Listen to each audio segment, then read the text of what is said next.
Deborah Rodriguez, this is CBS. Sponsored by Progressive Insurance. Get renter's insurance to protect the things that make your place a home, including coverage for theft or damage. Visit Progressive.com.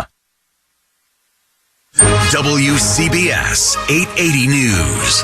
The People. Monday in the morning at News Radio 88, WCBS. Dave Flanders and WCBS News Radio 88, Mobile Unit number 1. The Moments.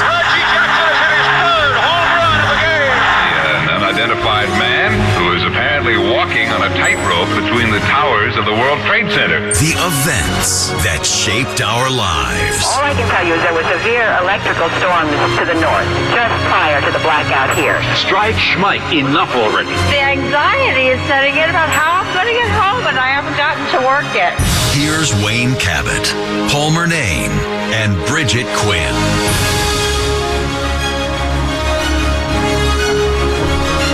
I'm kind of speechless, Paul, to tell you the truth. I know, we're verklempt. After hearing that great intro just there, produced by David Plotkin, wow, that was fantastic. The voices from over the years.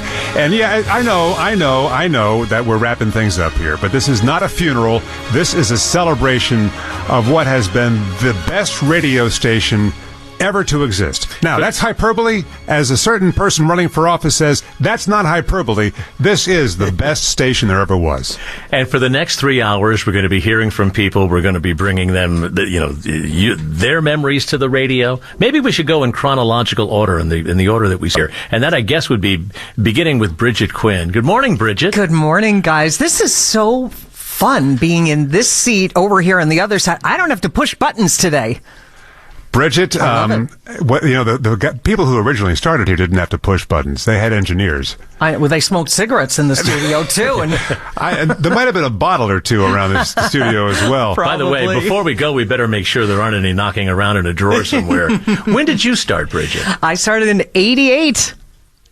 Well, you both started in 88. In 88. Well, Wayne and I both were freelancers at 1010. I got hired here by Bernie Gershon. And he said, again, I can't really give you much more than a Saturday overnight shift. I said, I'll take it. That's fine. And then a few months later, Wayne? Yeah. Yeah, Ben, you followed me. You stalked me here. No, I most certainly did. And let me know where I'm following you next, Bridget, because you led me to a great place, and it's been 36 years for me here, and I know you've been here for just about as long off and on. You had this glamorous career in television and made quite a mark for yourself because you got the looks, and we're just a couple of radio shows. No, stop it. But working with you has been, not just working with you, but being your friend. And that's the thing. We really are all friends. And if we weren't, I think we probably wouldn't have been a very successful radio station, because you need that to work as a team and get this thing sounding the way it does. Well, listen, I came here 29 years ago, so I'm the newbie, but I started as a reporter, so it's like I came to work here because it's been like 36 years. Do you remember being young, being here? Like, I remember being just terrified. Oh, they reminded us of how young we were. Oh, yeah, they did. But all these anchors with all this experience, who am I to be anchoring here? It was really daunting, but intimidating. Weren't they nice, though, to let us look over their show? Maybe they didn't even know we were,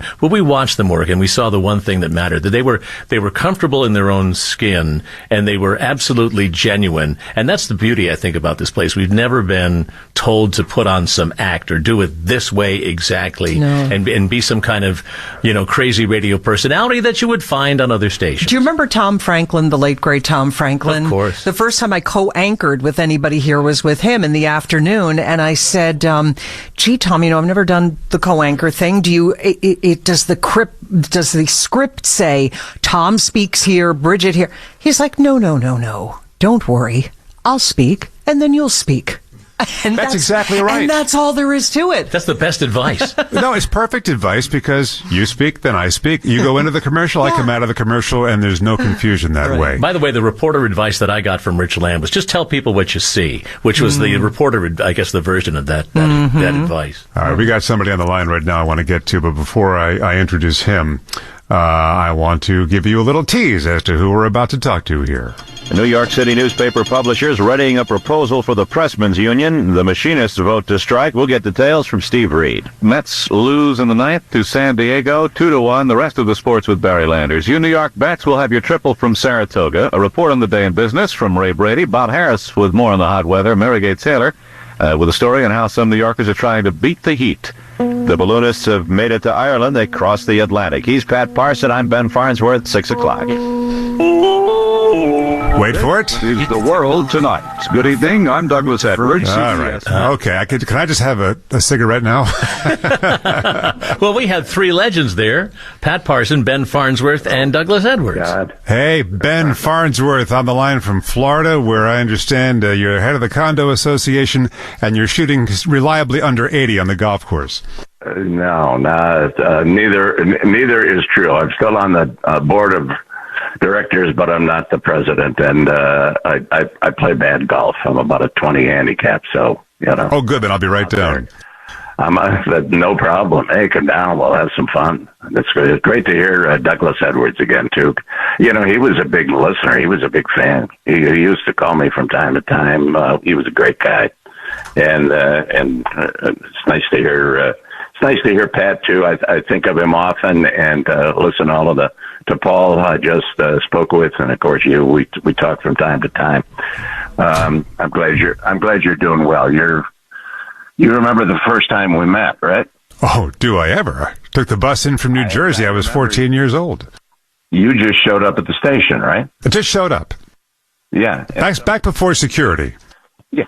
And one of the PAs walks in and said, "Hey, there's some kid here who wants to come in and sit in the studio." And I look at Pat and I said, "Do you know that guy?" And Pat, "I have no idea. We looked through the window in the back."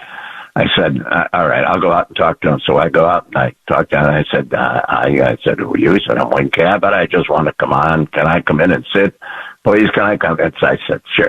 So I walked back in. I said, "Pat, I think the kid's okay. I don't think he's a serial killer or anything.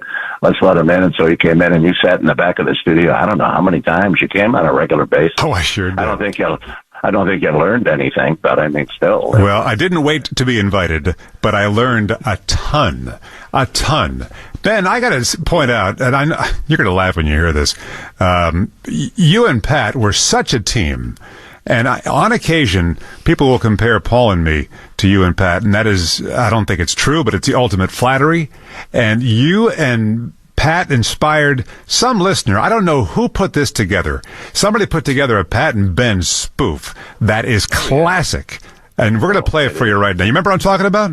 Oh, yeah, I know the tape. It's great. All right. That's great. Here we go. Bing, bing, bing, bing, bing, bing, bing.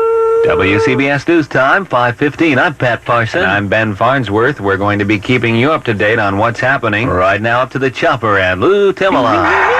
Ben, the traffic situation on the lower trade bureau is becoming hectic now. We've got some problems up here. Ben Holders from passing guts. I'm going to have to set down in the East River, guys. Hold on.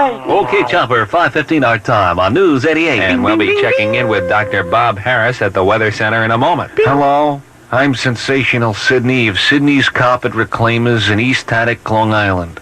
All my famous Australian goat coats are now 50% off. Imported sports suits and snow sneakers now drastically reduced. Just follow the signs to the Big Iron Gate and ask for Lucky Lem. WCBS News Time, 5:58. Over to Bob Harris. Okay, Pat. Okay, Ben. The weather picture, occasional Mr. Drizzle tonight, patchy fog. You have any little grout clusters I can chew on, Bob? Later, Ben. You won't want to eat in a minute. Temperatures tonight in the mid to upper colder areas around 20, with the normally colder interior sections normally colder. Okay, thank you, Bob. WCBS News Time, 5:58. I'm Pat Parson. I'm Ben Farnsworth. A big bang in New Jersey last night. 21 people killed in 21-gun salute. And another son of Don killing in Queens. I heard that big boom in Jersey last night, Pat. I thought it was you. I haven't had pizza for a week. Coming up on WCBS in the next half hour, Mary Gay Taylor covers that gay bathhouse fire. Art Athens in Athens. Steve Flanders in Flanders. And Roger Karras on the 10 best ways to asphyxiate your cat. Gonna be going down to Sally's after the show tonight, Ben? I don't know, Pat. I was thinking about going over to my sister-in-law's tonight. She's cooking lasagna. I sure hope they get Lou out of the river. By the way, on snow days, Ben, I tell Wayne, don't forget to wear your Australian snow sneakers. Oh, classic stuff. What did you think when you heard that? Did you realize the impact you had on somebody created that brilliance for you guys? I know. The guy was brilliant, and I remember when I first heard it, I fell down laughing. I mean, he had all the dialects and everything, and he kind of had our stick, to be honest with you. Yeah, he could have worked here, actually. Yeah, no kidding. And still today, probably. What's the legacy of the radio station, if I may ask you a very large question that's impossible to answer? The legacy of the radio station is that it changed the course of news, I believe, in many, many ways. It brought serious news stories with just a hint of fresh air, for lack of a better word.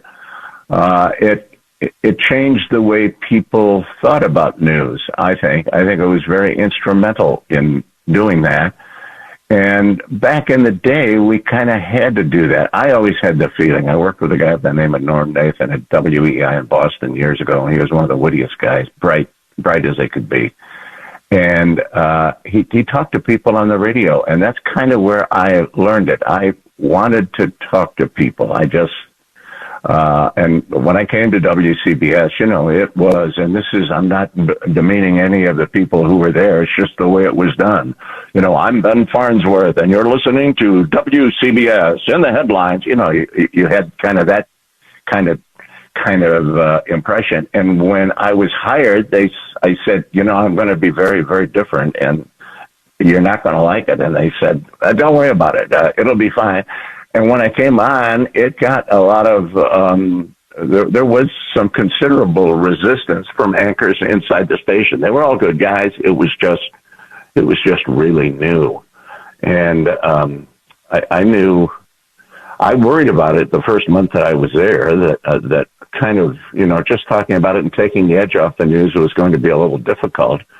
And then about a month in, I've told you this story, but we're on the air and they're doing a story about a bathtub race, and the winner got like $500. And Pat says to me, "I wonder what the loser got." I said, "It's simple. They sent him to the showers." And boom, we went on, and about literally 5 minutes later, I look out the big window, which used to be to the side of us there, and Sam Cook Diggs is standing there. Sam Cook Diggs ran the entire radio operation, and he's looking through at me, and I go, "Oh my God, what did I say? What did I do?" He looked a little like Cesar Romero, the old actor, and when he talked, he would say, "Well, we're with WCBS is one of the most substantial news." He had a very deliberate thing, so I go, and he waves to me, gives me a wave, and I come outside, and I stand there, and he said, "Ben, I just heard what you said about the bathtub. I wanted to tell you I almost fell off my chair."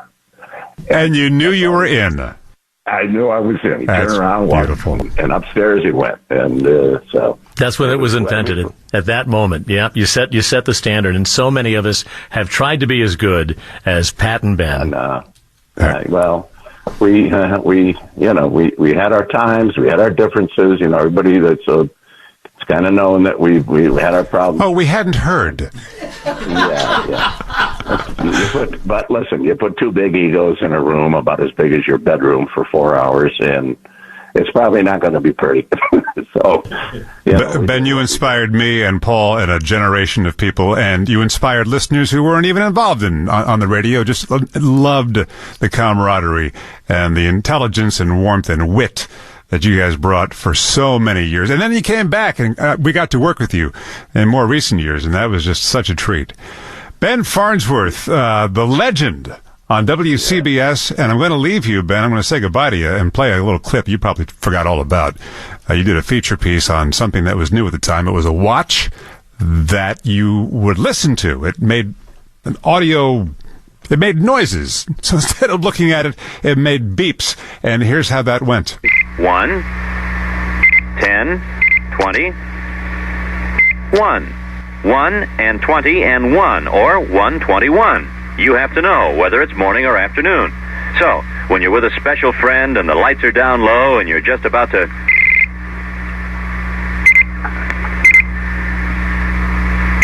That's right, you listen to your watch and you say, whoops, 1:21 in the morning, honey. Sorry, I have to run. And then, of course, your friend turns to you and says, why, you can take your... and you no good... I'm Ben Farnsworth. Once again, time runs out for Ben. Chopper. Hey, we're right up here over something that smells awful. It must be an incinerator. Hey, there's a sound. It must mean it's traffic time. And here's Tom Kaminsky. It must mean that. Let's go back on over to the as Neil Bush used to call it, the doggone Deegan. We'll go back on over to the Major Deegan Expressway. We have some delays on the northbound side as we get from Yankee Stadium on up toward the Cross Bronx, toward the outbound side, GWB. A lot of volume on the eastbound side, too, as we get from the George on out toward that stretch at about Jerome and Webster Avenues. Northbound delays also getting in for 138th Street. That is all the ongoing construction work there. Between Queens and the Bronx, I would stay away from the Whitestone Bridge at this point. Midday road work there. You also have it at the Throgs Neck Bridge, but I would stick with that. That will be a little bit better for you. Just some delays on the LIE in the northern state getting in toward Roslyn Road. And again, right at the Queens line. And we also had some earlier issues on the southern state parkway out around Sag Coast Parkway. It does appear as though all of that police investigation work is just about cleared out of the way. I'm Tom Kaminsky in the WCBS traffic center. We decided to prop open the door because there are so many people now gathering in the newsroom coming here to say goodbye. We want to make it sound like a party, and I think it does, right? It absolutely does, and it should be a party because we're celebrating a legend in radio, and we're celebrating all the people who have supported us and listened and made this a two-way, a symbiotic relationship. Air personalities to listeners to advertisers. It has been a brilliant connection for so many years, and we are just buzzing off it right now. And you can hear the buzz in the newsroom. Maybe they just came for the free food. I don't know, but we're happy to have them. Radio people in the newsroom. You're going to hear some conversation, and it's probably they'll be talking. We'll be off the air, and they'll still be 3 hours after that still talking. Sunny today, mixing with some clouds as I indelicately pivot to the weather. 75 for the high this afternoon. Will people come to the station for the weather? Clear tonight, 60 to 65, 50s in the burbs. Sunshine tomorrow, warmer, 75 to 80, and 2 nice weekend days and the highs into the 80s. Last check, we had 63 in the city, 63 in Manhattan at WCBS 880, Bridget. Is it time to bring in my favorite person? Oh, who's your favorite? I thought that was me. Well, it's a tie. Nicely done. We're not doing commercials, are we? Oh, no. No, okay. I know we're supposed to. Can I introduce him? Sure. What are they going to do? Let us go if we don't play the commercials? From way out west, Jeff Kaplan. Oh, my goodness. Other than anchoring with Wayne, my happiest times on air were with you, my friend. It is good to talk to you in the circumstances. I'm not sure if it's great. I mean, 2,000 miles away, my heart is really heavy over all of this. It really is. But at the same time, it's an opportunity to talk with you guys and be on WCBS one last time. Wayne has been one of my best friends for 40 years.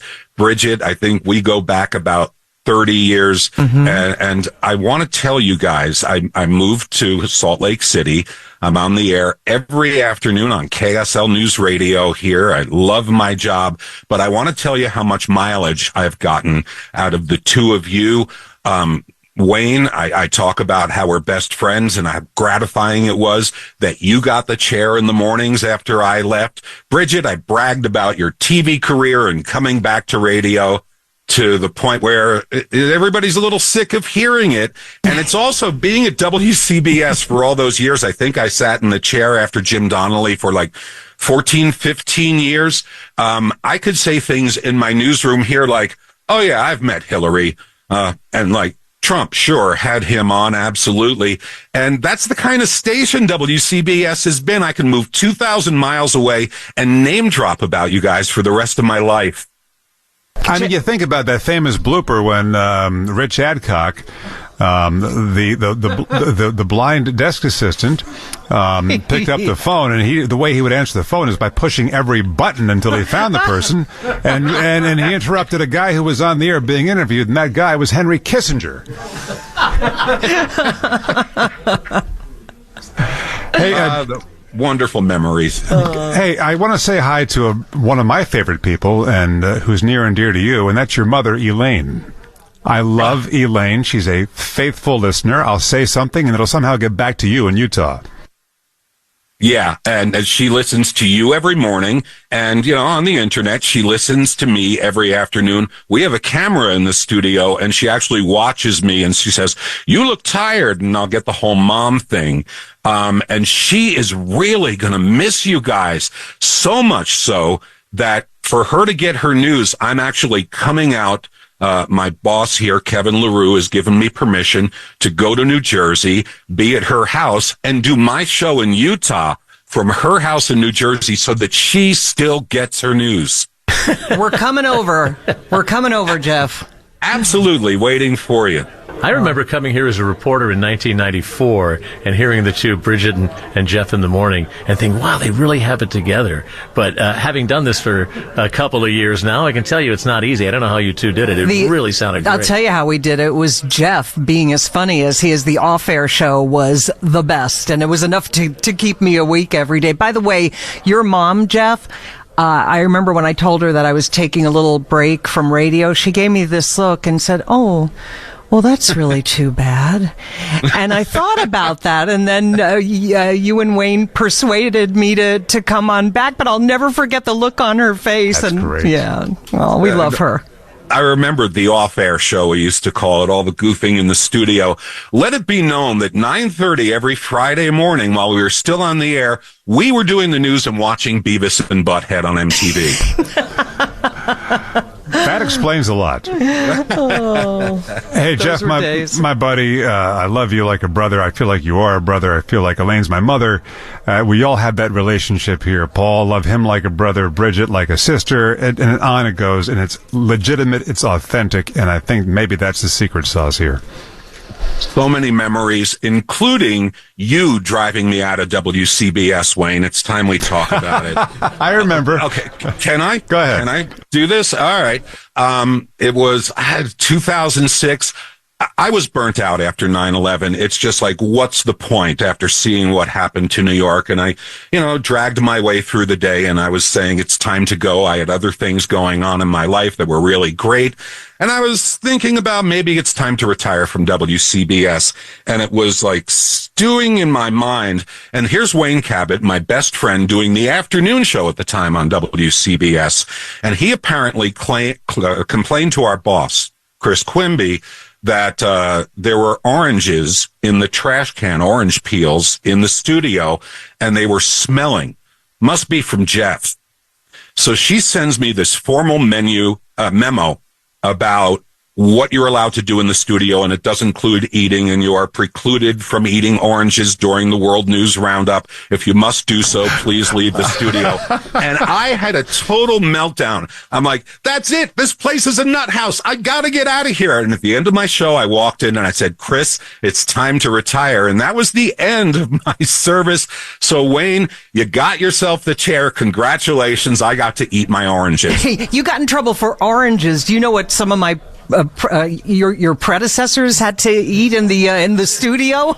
Are you going to talk about corned beef hash? I'm going to talk about Spam. I'm going to talk about cans of tuna being cracked open at 8:00 in the morning. Yeah, oranges. You're mentioning Jim Donnelly's menu. Jim Donnelly, even when he passed wind, it sounded resonant and wonderful. 10:26, and we're off the rails. As long as we're off the rails and we're talking about these scatological things, listen to Bill Feyen making a rare mistake on the radio. South African activist Winnie Mandela was honored for her courage in fighting apartheid in a star-studded ceremony at Radio City Music Hall. I had to bring that in. Only you would have saved that for 40 years. I want to let you know. I know Bill's daughter is listening right now. She probably hates me for playing that. That is so rare. Bill Fayen was the Rock, universally loved and revered. And I want to tell quickly the story of Bill Fayen's daughter, Robin, who reached out to me yesterday and said that she heard the news about the demise of WCBS, her father's radio station, where he was the Rock for so many years. And she told her mother that the station was going off, and her mother was very sad, and she passed away the next day. Joyce Fayen died the next day, and she, according to Robin, she heard her mother calling out to Bill, and she believes that Bill was calling down to her because he missed her fried chicken. Wow. Yeah. If you ever had Joyce Fayen's fried chicken, you would understand.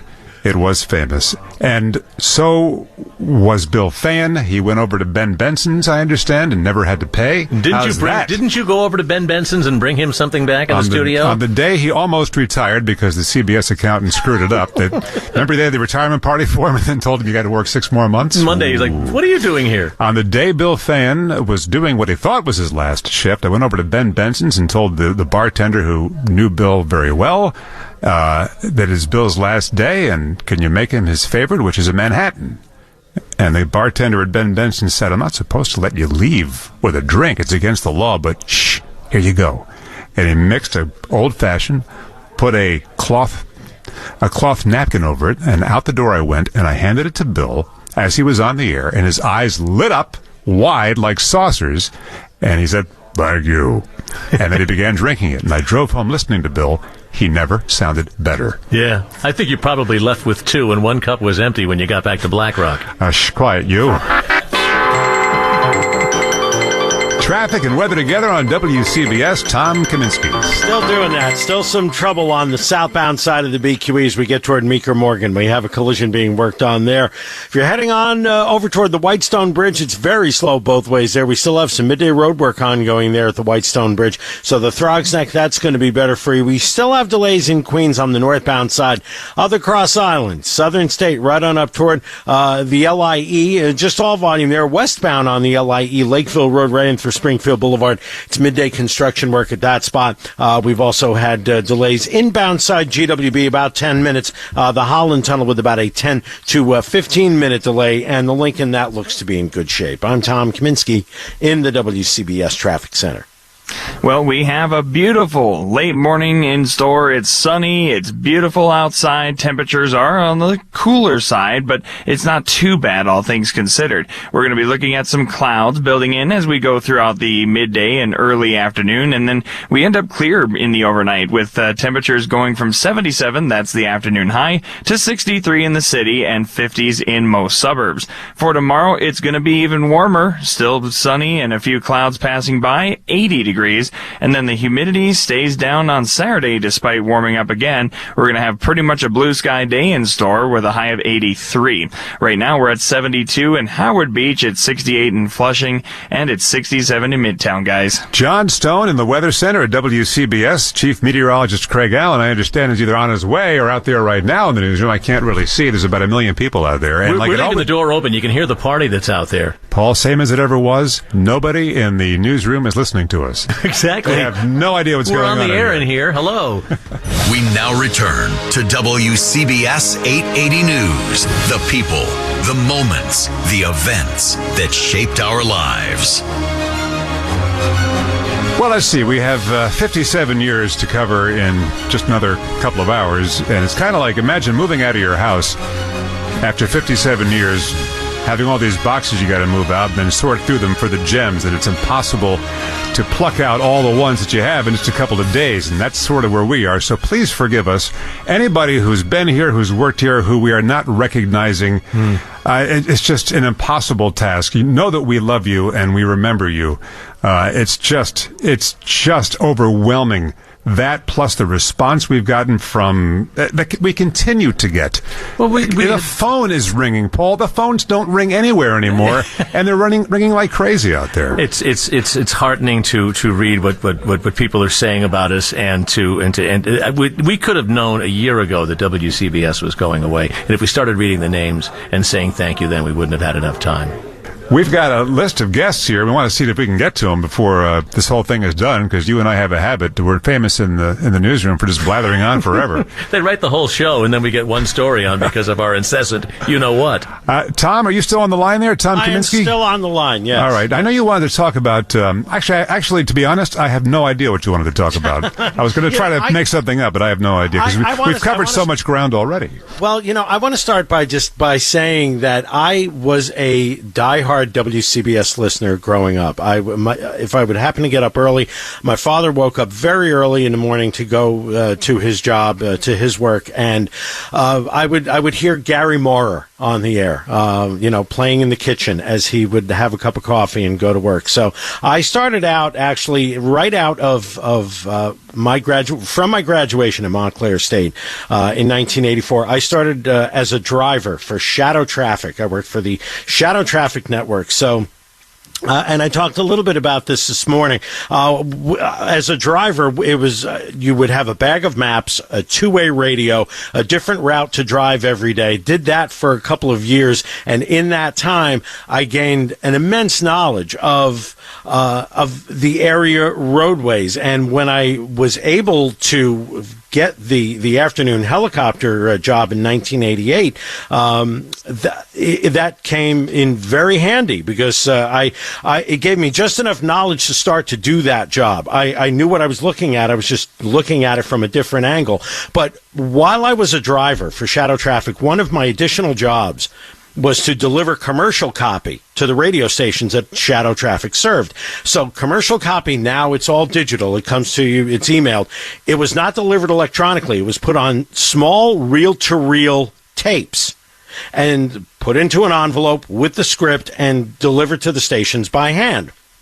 So again, I'm an avid WCBS listener. So when you delivered copy, you would go to the mailroom. And I thought to myself, one time I wanted to go in through the front door of BlackRock just to see how far I'd get. Maybe I could get to the 16th floor, because I knew that's where the station was. Maybe I could actually go in there. So I go down the steps into the front doors in BlackRock just to see how far I'm going to get. I got about 3 steps into the building, and the man behind the reception desk looks at me and growls, "The mailroom is around the back." So that was about it. So on my very first day at WCBS, I walked down the steps of BlackRock, and I looked at the letters. I took a long look up, and I thought, I've made it. And that was the September 26th, 1988. I walked into the 16th floor. The first sound that I heard was Ed Ingles' typewriter creating the sportscast for that morning. And I also heard Rich Adcock's police scanner. And before I even turned the corner into the newsroom, I knew that I was home. You mentioned Rich Adcock, who worked here at WCBS, I don't know how many years, 20, 30 years, and he would sit at the desk. He was blind. He managed to come to New York City on the subway. It was an amazing, and he knew every route to the subway. They had an absolute encyclopedic knowledge of the New York City subways. And with all that noise in the newsroom, he could listen to the police scanner and pick out a call from some particular corner of the city and tell you what was going on. He was really a remarkable man. Yeah, he would pass that along to me. We would pass that along to Neil. But, we finally paid our United Press International bill, and they turned the teletype back on. Yeah, I wondered why the teletype had stopped there for a bit. But to walk into the newsroom, the first people that I met were Dick Spencer, our producer that morning, and Jim Donnelly and Bridget Quinn. They were the first people that I met, and I mean, this is a station I was a diehard listener of, and to this day, the names, Bridget Quinn and Jim Donnelly, Tom Franklin's been mentioned, Pat Parson, Ben Farnsworth, Rita Sands, Art Athens, Irene Cornell, Rich Lamb. Jane Tillman Irving. You're going to leave Mary people Gay out. Taylor. You're going to leave people out, you know. That's the danger here. I'm absolutely going to leave people out, but for my name to even be in this conversation is absolutely an astonishing. It's a very humbling thing for me. Wait, who is this again? Oh, this is Tom, right? The humble Tom Kaminsky. Tom, you mentioned Rita Sands. When before I came here, I just aspired to be maybe half as good as Rita one day. She was, oh my goodness, she was wonderful in the afternoon. What a smooth sound. She was really something. She was my hero, my icon. Yeah. Well, listen, you were every bit as smooth and wonderful as Rita Sands, who was just impeccable. But you know, before Rita Sands became as smooth as she did, I've got a clip of her here. This is really, you're going to play this? Of course, I'm going to play this, Paul. Wow! Every time someone says you shouldn't play this, that means, oh, yes, I should. This is our new attitude. This is Rita Sands, what she just started. She really developed into a much smoother, silkier voice, but even then you could tell how good she was. I thought this only, by the way, existed as some kind of fable. You heard the story. I'd heard the story, and then you played the audio, and I said, I always thought that was just some story. This is Rita Sands and Gary Moore, middays on WCBS, trying to get through a live commercial read for some guy who sold wigs on the radio. And the word bald can be taken two ways, as you will hear. With Regent Street Miracle Hair Replacement, you'll never be bald again. Call LI4-5700. Dance in it, shower in it, swim in it. Really, it can't come off until removed by you. Call LI4-5700. Regent Street Miracle Hair Replacement makes old men look younger. Does that make you laugh? With more confidence, call LI4-5700. For an absolutely free brochure, call LI4-5700. Regent Street Hair Replacement. It just won't come off. For free information and a free brochure, call LI4-5700. It's 12:46 WCBS News Time. Our temperature 60 degrees. I'm Rita Sands. She said she's Rita Sands. I'm Gary Moore. A check on the morning headlines. New York City. Leaders of the city's firemen's union this morning turned in a box of... You know, Gary Moore told me when that live copy, they used to turn the chairs so they wouldn't be looking at each other when they were reading that. So they wouldn't laugh. Oh my goodness! Isn't that great? Listen, she still sounded great, even laughing. Hold on for a second. I'm trying to write down that phone number for the. Boy, Tom Kaminsky. Oh, I gotta work now? No, gee, now You're still being work. paid. Come on. Yeah, that's true. I am until tomorrow. Anyway, one more shift and one more flight until tomorrow. Midday road work on the LIE westbound side at the Cross Island. The right lane is out of service there. Clearview southbound side right around the LIE. Some midday road work there. We still have a collision. It's still a lot of volume on the southbound BQE after the Kosciuszko down toward Meeker Morgan. We still had a collision and the left lane was out of service at that spot. Inbound side GWB at about 10 minutes. We've had delays at the inbound Lincoln at about 10, and the Holland Tunnel still a little bit heavier, about a 20-minute delay there. We go back out to Nassau County. Midday road work on the northern state westbound side right around Lakeville Road. I'm Tom Kaminsky in the WCBS Traffic Center. Tom, 67 in the city right now. We're heading for a high around 77 this afternoon. And it's going to be a clear night tonight with just about a full moon as it begins to... I always forget, wax or wane, which is which? Your name is Wayne. Oh, thank you. It's good. Then I'll be waxing tonight, poetic. 60 to 65 for the low. It'll be in the 50s in the suburbs. And then tomorrow, sunny, a couple of clouds near 80, and 67 in Manhattan at the moment. It's 10:40 at WCBS, and we're not supposed to give time checks. I just remembered now because this thing's going to be rebroadcast throughout the weekend, which is, I'm glad I'm pointing this out. Yeah. I'm glad I'm pointing out my mistake because I don't know yet. People have been asking me, hey, when am I going to be able to hear this? Because I have a doctor's appointment or I'm going to be on an airplane. Right. I know they're going to repeat this throughout the weekend. They're once working we get on a schedule. And so can they post it to the it's going to be on the app, the website? Well, let's ask the newsroom. They seem to be paying attention to everything we're doing as usual in here. So many familiar faces out there, and not one of them is interested in us, Paul. They're all talking. Let's say they haven't seen each other in years. Come on. Hey, Jane Tillman Irving, are you ready to come on the air with us? Jane Tillman Irving, hello. It's everybody remembers Jane Tillman Irving. And Jane, should I embarrass you first or second? What do you want to do? You want to talk first, or should I embarrass you first? Oh, go right ahead. All right. Well, that assumes that I'm ready. Are you going to play that infamous I've got it. tape? Oh, he is. Here we go. You just heard the words Jane Tillman Irving and infamous in the same sentence. Here is Jane on the air with Jim Donnelly and Robert Vaughn talking about the Rockefeller Center tree. Is that the one? That's the one I'm talking about. Oh, that's fine. Okay, I don't okay. remember this one. Oh, you'll love this. The county is getting an inside track on the Christmas tree for Rockefeller Center. I understand that this is the third one from Rockland County in the last 5 years. How about that? That's very exciting. Obviously, they grow them big there. 20 minutes after 8 o'clock at WCBS. I was just going to say, Jane has covered a number of these tree erections down at Rockefeller Center. Does this look pretty much like all the rest of them? That's a gem. What were they doing to you, Jane? I probably never even realized it. I'm slow on puns, which is why I should never work with you. One time I was working with Ralph Howard. I was co-anchoring with him during a brief stint of co-anchoring, and he said, there was something about cows and money. And he said, that's an awful lot of moolah. And about 20 seconds later, we were into the commercial, and I got it. So I'm slow, but I'm cute. Well, I had joked earlier if there was a puns museum, we'd have a whole wing. Absolutely. I spent 35 years here as a CBS employee, 3 of them at Channel 2, but most of them here, 32 years in 2 different stints. I walked in as a 24-year-old reporter, and I'm a little older than that now, and Lou Adler hired me and his assistant, Mike Ludlam, a name we haven't mentioned, who was a wonderful administrator here, manager. And I was making a list, because I have that kind of brain, of all the people that and their jobs that were employed at WCBS Radio the day I walked in the door, and I'm up to 74 names. Wow. 70. That counts Gus, the maintenance man, and all the salespeople I remembered. And we had 5 technicians who were named Joe. So if you walked into a room with a technician and called him Joe, you were likely to get the right name. And we had technicians. We had a lot of writers. We had voices of God like Jim Donnelly and Bob Vaughn and Lou Adler and all of them. And it has been and then I came back after a number of years. I was away for 10 years.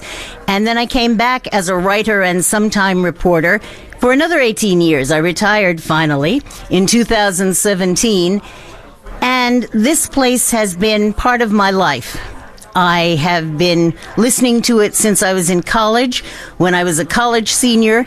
And Ed Bradley, who was a street reporter here, the legendary Ed Bradley, was on the same story. It was a major fire at my alma mater, City College of New York, and he told me about another job which led to my first radio job at WWRL,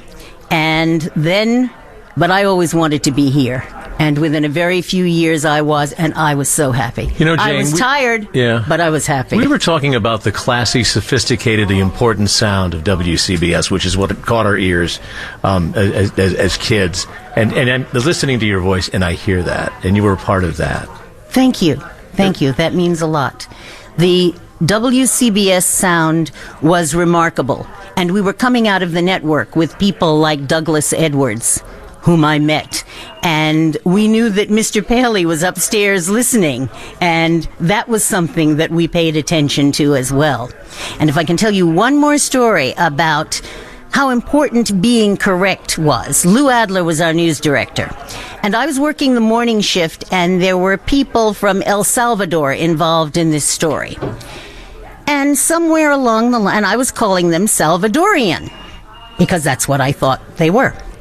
And somewhere in the afternoon, Marty Duskin, I was half asleep because I had to be here at 6 a.m. the next day. Marty Duskin, the afternoon reporter, called me and said, "Jane," which is how Marty sounded, "Jane, Lou Adler was listening, And he said, people from El Salvador are Salvadorans, not Salvadorians. Please redo all of the 4 or 5 pieces you have filed. So I did. And you know what, Jane? I'll bet if you were the boss, you would have made your employee do the same thing, wouldn't you? Oh, I was the resident grammarian here at WCBS. Yes, I was. And by the way, yes, the reason he corrected you is we were getting phone calls from El Salvador. That's how our signal reaches. And we love getting your notes and your tips. And sometimes when we say something, there'll be a little ding and there'll be a text, and I'll see JTI, and I'm like, oh, a little correction being made over the phone.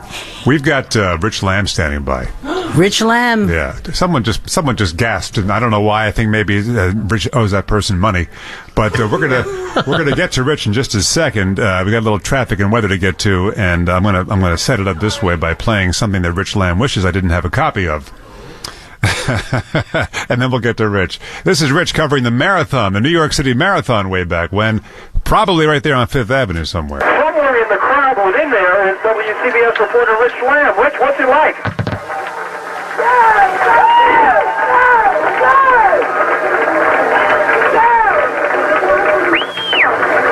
Are they throwing it to me?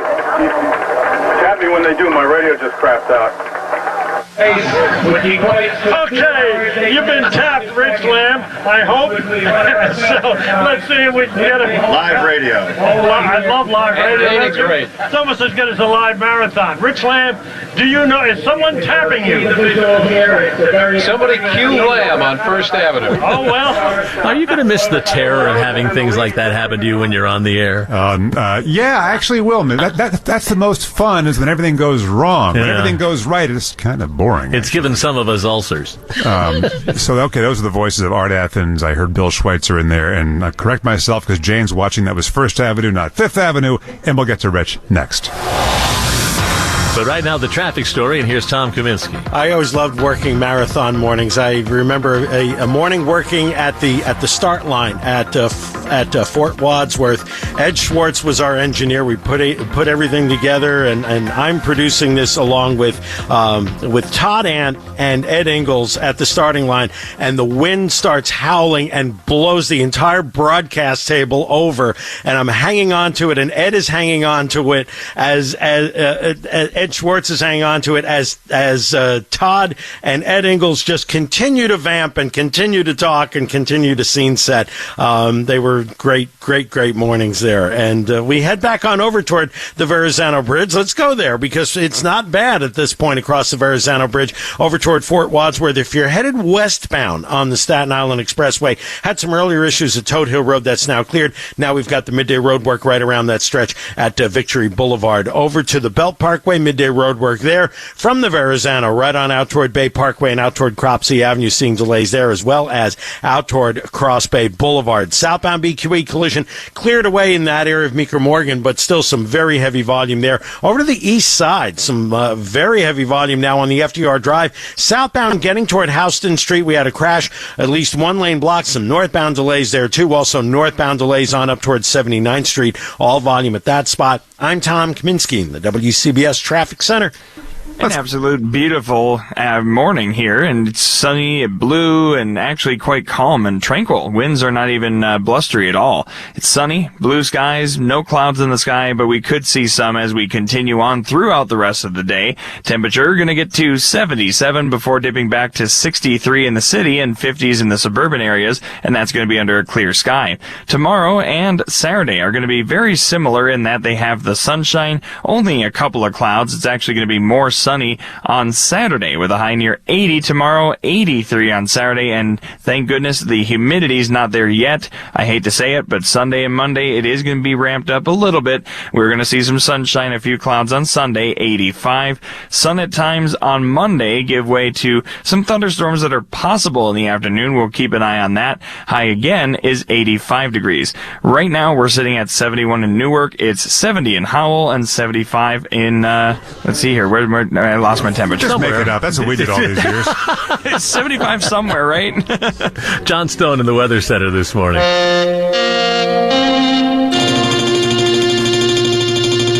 That was Let's Find Out's opening theme for many years. Suddenly I feel I'm driving through upstate New York at 7:30 on a Saturday night. Is that when it ran, or 9 o'clock on a Saturday night? Different times. Lou Adler started it out. Somewhere we have an air check of Lou Adler with Malcolm X from 1963. We have to bring that out. That came, by the way, from someone who listens to us, right? Yeah. And who just came forward and said, oh, by the way, I have this recording. Someone sent flowers to the newsroom. Isn't that fantastic? And we're just overwhelmed by the outpouring. And Rich Lamb was the voice of Let's Find Out for many, many years, and he's on right now from a cruise ship or something. Boy, it must be nice to be retired, Rich. We are in Piselli, Umbria, in the midsection of Italy. Peggy and I are here staying with Phil Polella and his wife Mari. Phil is just retired as the Vatican correspondent for Reuters, and he has a beautiful house here in this green heart of Italy. Rich had to mention those names to get comped on the trip. You know that, don't you? Hey, Rich, does this mean you're not going to make your 11 a.m. assignment in Bushwick? Yeah, that could be true. But we also have to mention Enrico and Viacia. They're loaning us their Wi-Fi, so that's why I can get on with you guys. and their dog, by the way, Hika, who can sniff for truffles. So this is a very different atmosphere here from New York City, obviously, but it's just fantastic. And you heard, when you did Let's Find Out, it just reminded me that one time I had a chance to have Walter Cronkite on that show, and I sat there, just couldn't believe my good fortune. I'm looking across at Uncle Walter and doing basically a half hour with Walter Cronkite.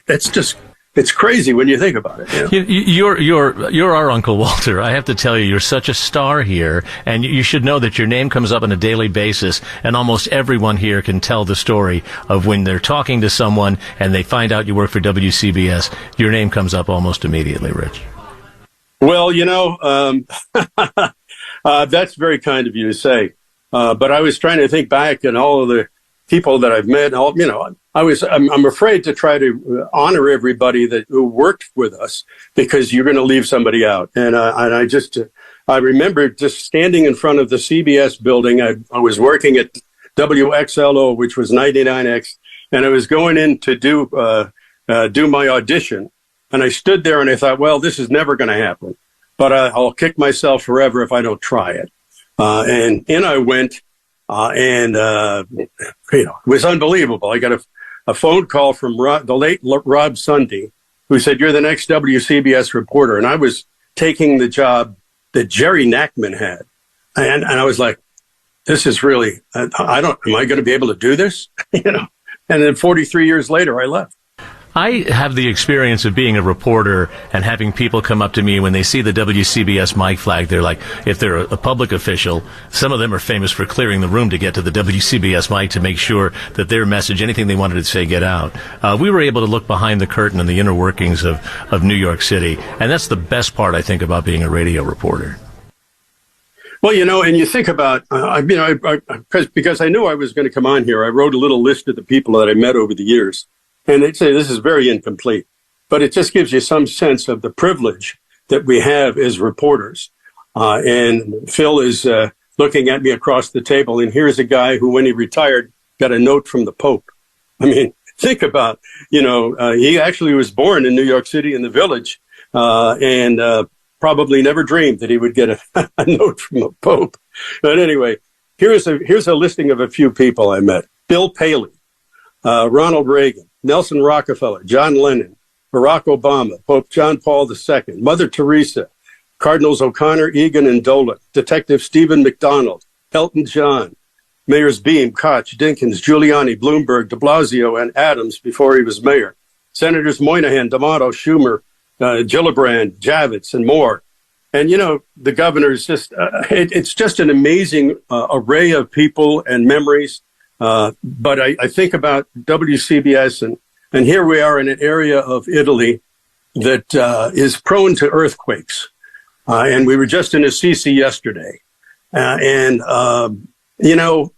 far as I'm concerned, WCBS's departure from the scene is a radio earthquake for New York City. It just is. It's just an indescribable vacuum that will be left by the absence of WCBS 880 News. Well said, Rich Lamb, and it is devastating for so many people, but I want to keep things positive because I am at both in awe of the people who have come before me and people who are working with me now, the listeners who have showered us with so much praise, and I'm also very appreciative of the opportunity to come on the air right now and discuss all this and talk about it. Not many corporations would allow people to do that, and I want to thank Chris Olivero.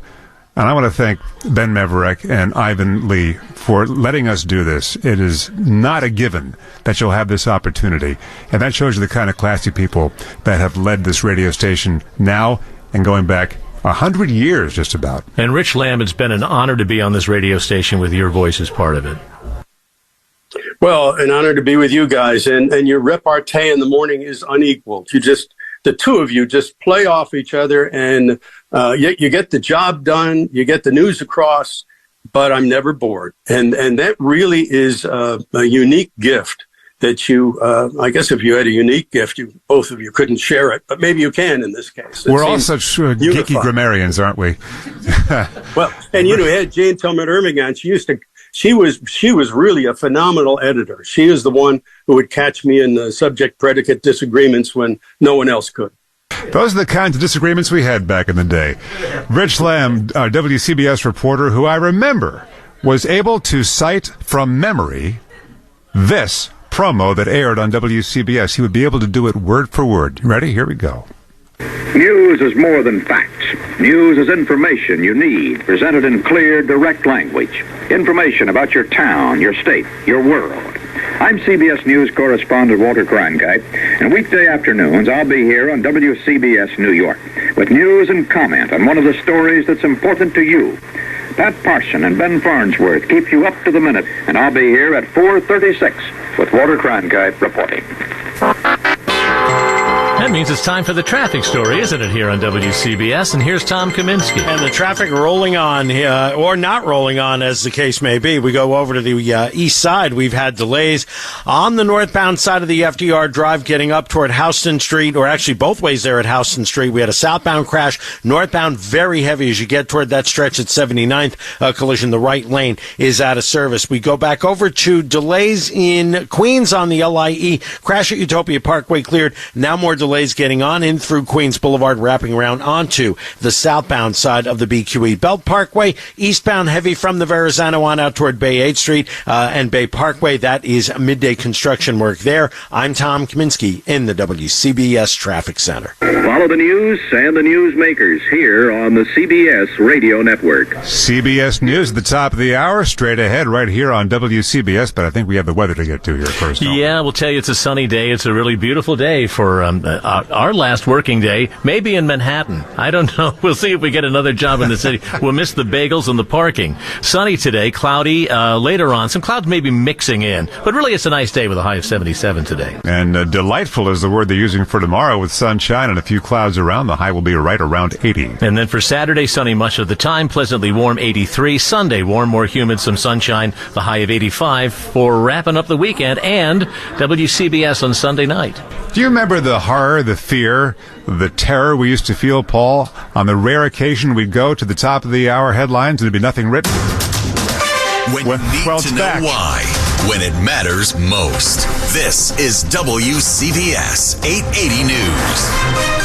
It didn't happen often, but every so often the writer would forget or it would just vanish off the screen, and we would be forced to just ad-lib. Let's see, what happened today in the news? Do you remember, Paul? That was the only time we ever had any hair in our head because our eyebrows would go up to the top of the scalp. All right, well, listen, this is obviously a retrospective. We're having a great time as we bring people into the radio station who've been here for so many years. This is WCBS, by the way, and WCBS FM HD2 New York. Got to get the legal ID, and as you know, that's the way it works around here. And last time, I'm Wayne Cabot. I'm Paul Murnane.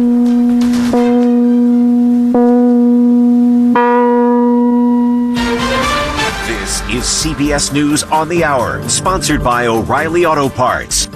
I'm Steve Kathan. America got an introduction last night to Tim Walz, the Minnesota governor, who's now the number 2 person on the Democratic presidential ticket. I learned how to work across the aisle on issues like growing the rural economies and taking care of veterans. And I learned how to compromise without compromising my values. His convention speech followed some big names, former President Bill Clinton and Oprah Winfrey. She told CBS Mornings at first she was reluctant. I don't have anything to lose now. I don't have a show. I don't have, it's not, what is it going to cost me other than knowing that I had to do whatever I could to speak up? Well, tonight, Vice President Kamala Harris accepts the party's presidential nomination. Michael Tyler is her campaign communications director. This week is, and what tonight is an opportunity to fully introduce herself to a wider slice of the electorate, right? Tell her story.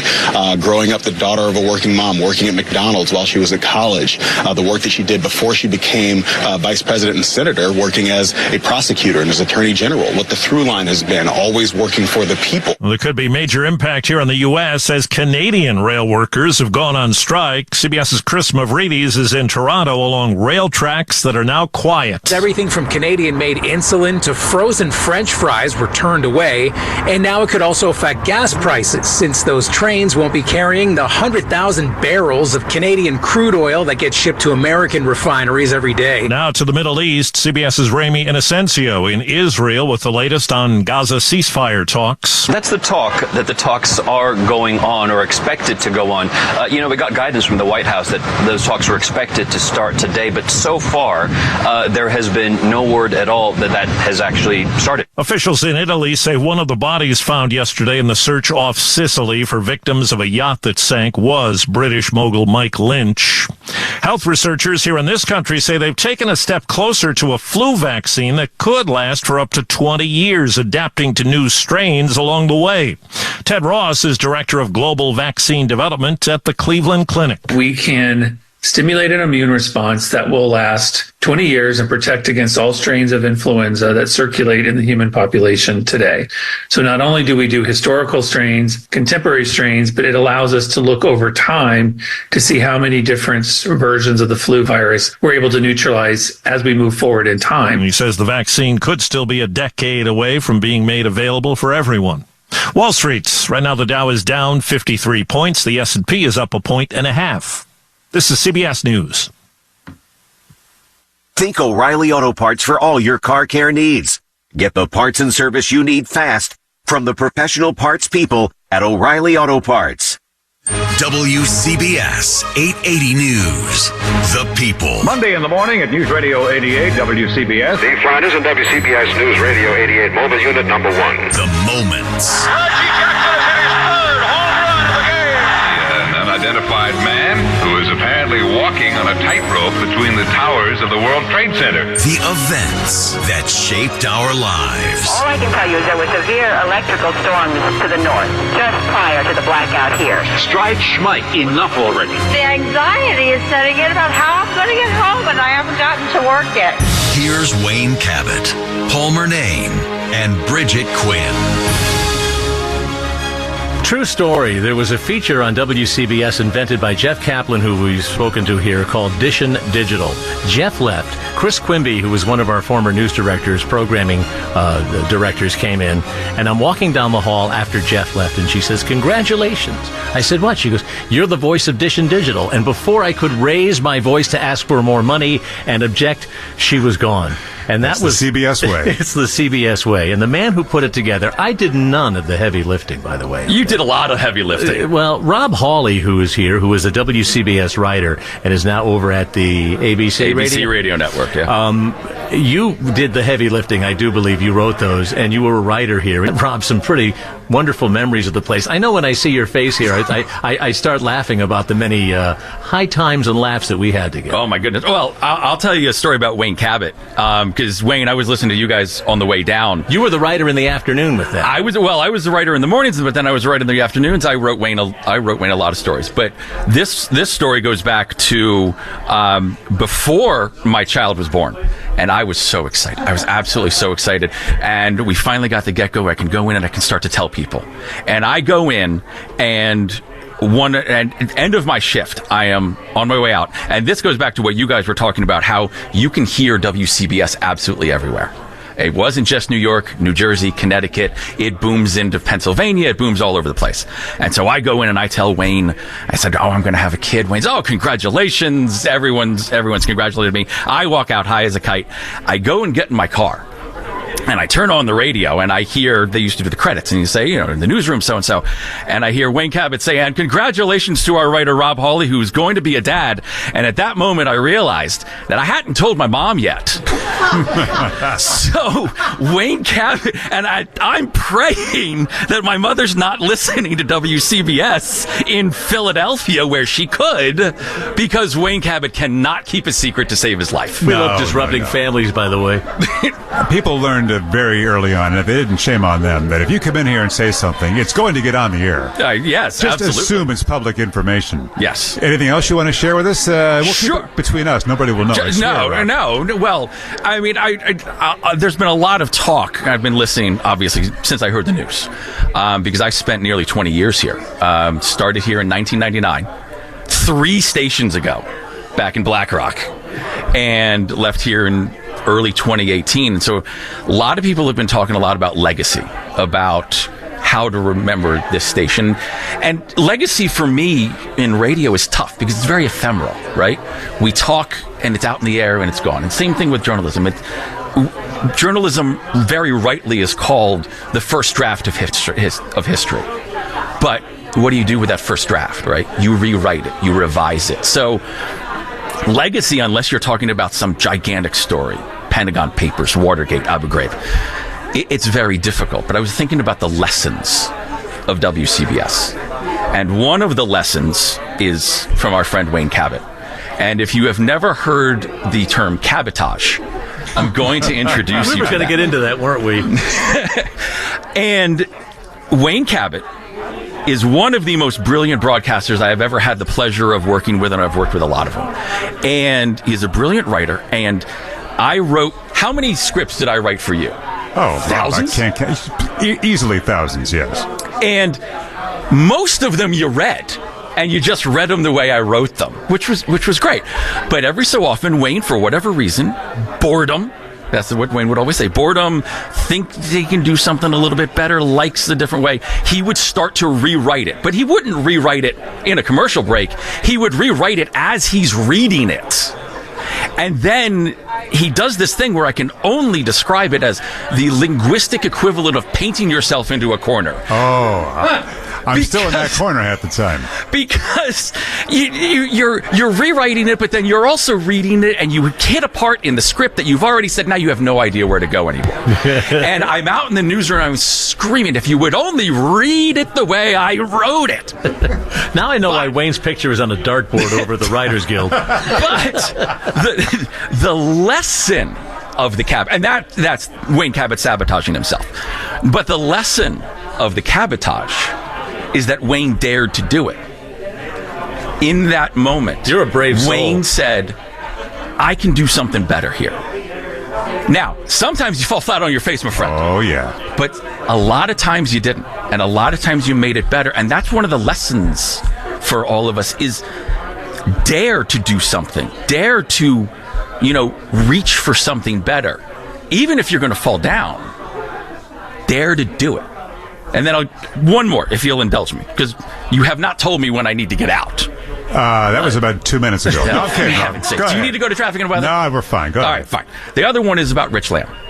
And Rich Lamb, if there's a better storyteller than Wayne Cabot, it's Rich Lamb. And how many times have we heard Rich Lamb talk about something as, forgive me, mundane as a parade? He goes out in the St. Patrick's Day parade. We all know what the parade's going to look like. We know what it's going to sound like. It's the same thing every year. But Rich Lamb would make it different because the very poetry of his prose would take you into a different place for that very mundane, very ordinary, very expected thing. And so then the other lesson of WCBS is you can make the ordinary extraordinary. If you do like Wayne Cabot and dare, you can make things better. You can make things awesome. Rob, thank you. Bless you. And I will say, speaking of Rich Lamb and painting word pictures and taking a mundane story, there's a Rockefeller Center Christmas tree lighting every year. All right, we know it. It's a big tree. They turn on the damn lights. I mean, what are you going to say? The tree's lit up now. Now it's not lit up. Now it is lit up. Back to you. Well, Rich Lamb was describing, and I'm not going to do it justice, but the twinkling lights of the tree reflecting in the eyes of the children who are gathered. I'm like, oh boy, I'm paraphrasing, but that's how he would do it, and that's why at St. Patrick's Cathedral on Christmas midnight mass, Cardinal O'Connor began his mass one year with the words, "Rich Lamb is a reporter for CBS Radio. He wrote me this," and the Cardinal began Christmas mass with the writing of Rich Lamb.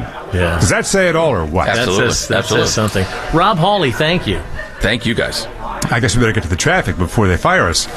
By the way, I'd like to say, if anyone's working with Wayne, keep in mind, no, that was Cabot. When they come up to you and say, what did I just hear on the air? I've owned the term cabotage. I now like it.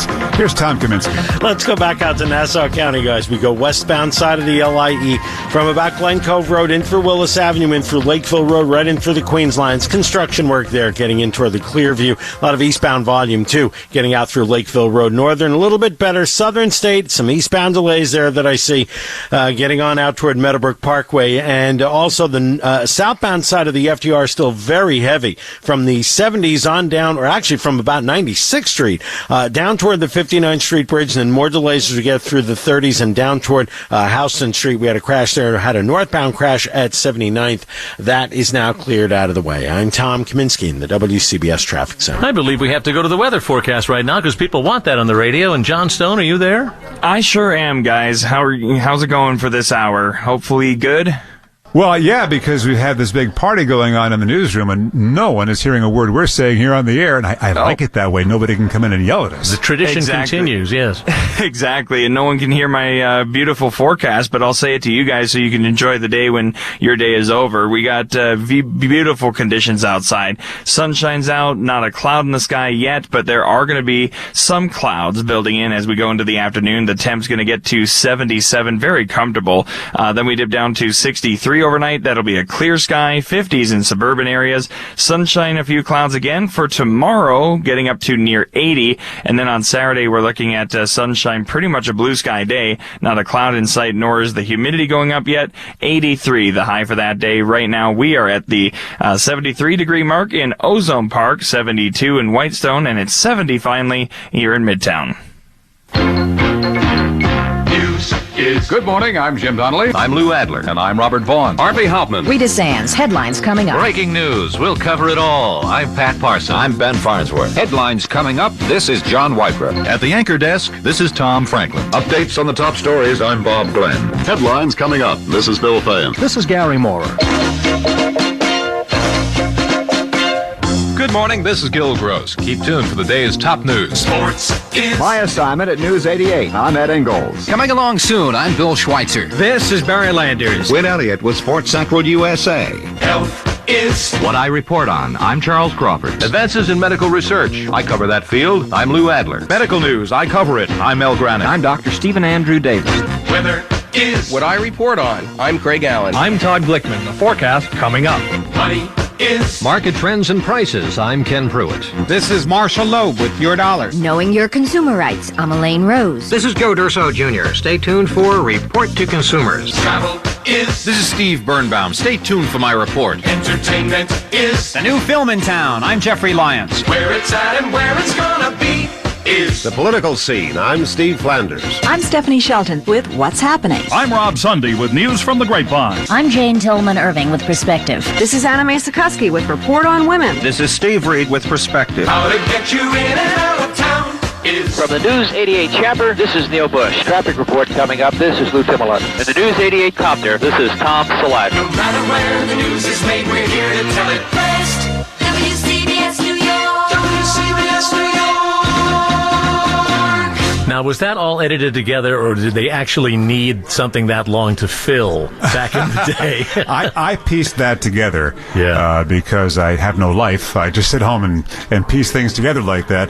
But Barry Siegfried is the technician who mixed all of those originally back in the 1970s. And I want to say, Paul, you're hearing a lot of stuff from that era. And you know why? Why? When we went digital, when the digital age came around, everything was so ubiquitous, it no longer became prized and special. It's like having pictures. You have a phone probably full of pictures that you hardly ever look at, that you can't reference, but the ones you've taken physical copies of and you have around the house or framed, those are the ones that you see all the time. That's kind of the radio equivalent of what you're hearing here, and it's meant, there's no disrespect to all of those in the digital era. It's just, there's just an avalanche of stuff that we couldn't possibly get through. The wonderful work of Steve Carman on that News Is jingle package that we ran. I had heard that they had like basically a room with like 3 walls lined with the little tape cartridges, the carts we had to all those, depending on the hour that you were on the air, that you would run, right? It was. I can't imagine being a WCBS engineer technician having to put all that together, because there were many, many elements to just 1 hour of broadcast. He mentioned carts, and often that was where the commercials were kept. I remarked earlier today, I really think that there's bravery is the word for the account executives who have stood their ground selling this radio station and the airtime over the air so it could remain a viable business, getting doors slammed in their faces from ad agencies, ad buyers, and from businesses. That's why they have those flat noses. That's why they did this, right? And you've heard good commercials over the years and bad, and here's one that really kind of lingers as a low point of the high points. You remember Tom Carvel? Oh, sure. Yeah. Here he is with one of his franchises. The radio station was built on Cookie Puss, I was told, because that was the only client we had for a very long time. Here he is with one of his franchisees, Tom Carvel.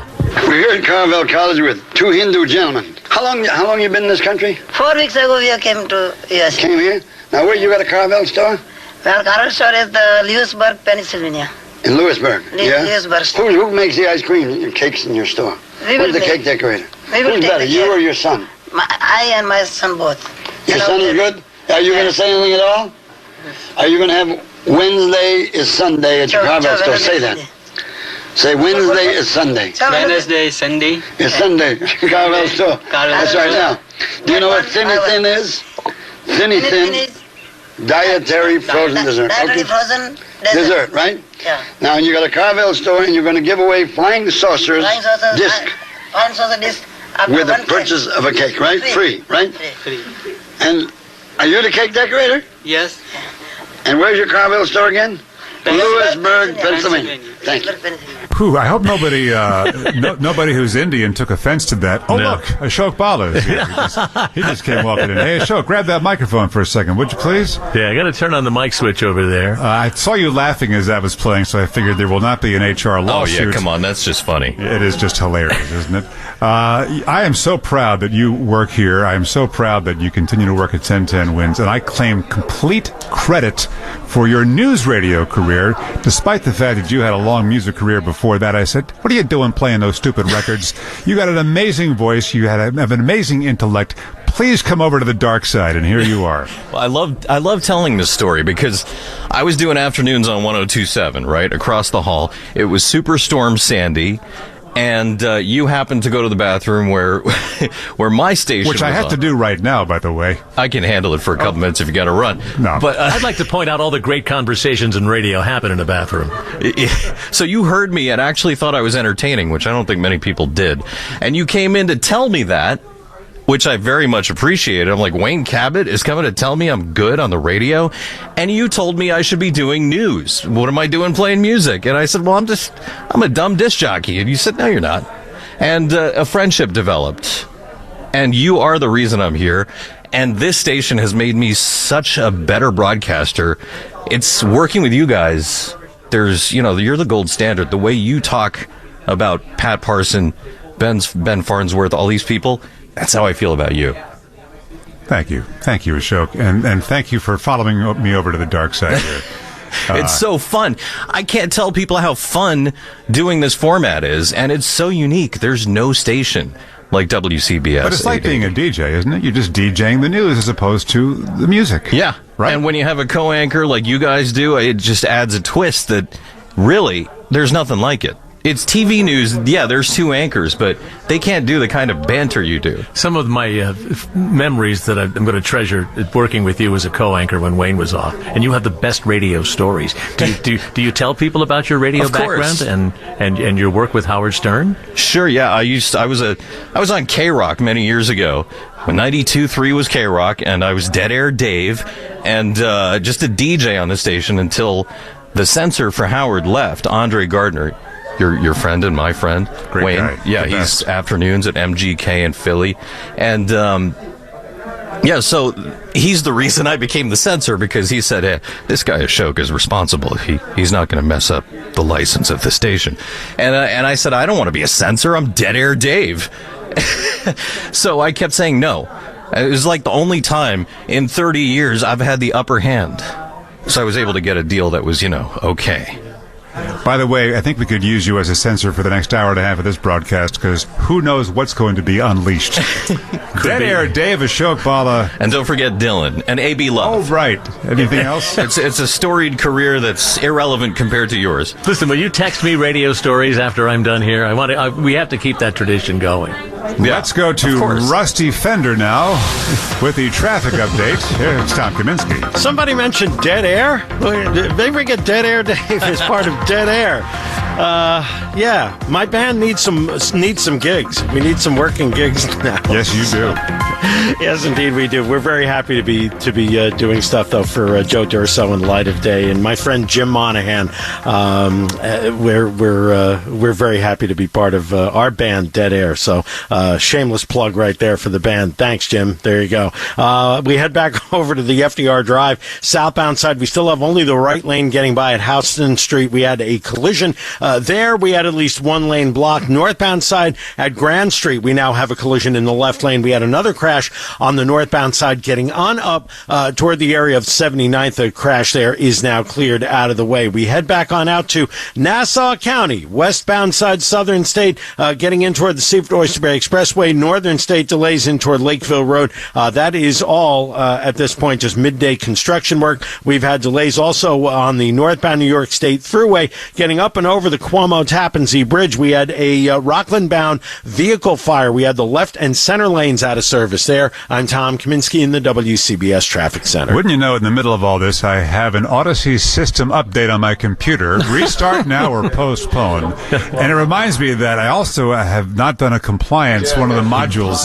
They keep telling me, get your compliance done. And I've been able to dodge it this long, and I think I got out of having to do it, Paul. You better do that update now, because I don't know if there's a lot of time left to get that done. Sunshine mixing with clouds, quite nice. High 87, clear and moonlit tonight, and we plan on being out howling at it.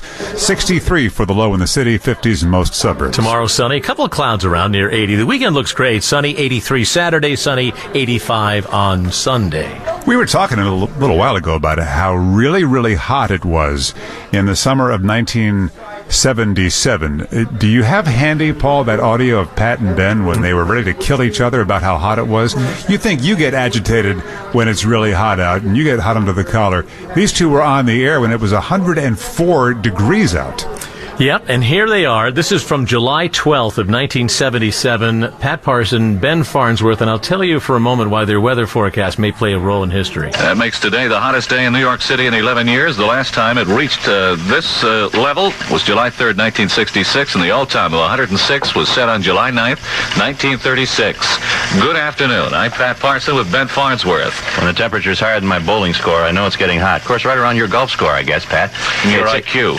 It's 8 minutes now after 3 o'clock. He's Pat Parson. I'm the nice guy, Ben Farnsworth. Noticeably cooler, less humid, lows 64 to 69 degrees. And then tomorrow, bright sunny skies, comfortably warm, dry air, highs 82 to 87. And then on Saturday, sunny and delightful. Oh, a beautiful weekend, highs in the middle 80s. You know, they're talking there about this change in the weather that's coming, and that, by the way, is from a WCBS appreciation website that's run by a guy by the name of Don Swaim, who is a writer, producer, and anchorman here. And thank you so much for preserving those memories. I see that July 12th, 1977, that's dated, and I wonder if that change in the weather they're talking about brought about the lightning bolt that gets the credit for hitting those lines near Indian Point that started the blackout of 77, which began on July 13th. And let's go right to that, Paul. We have Art Athens, his Let's Find Out retrospective, excuse me.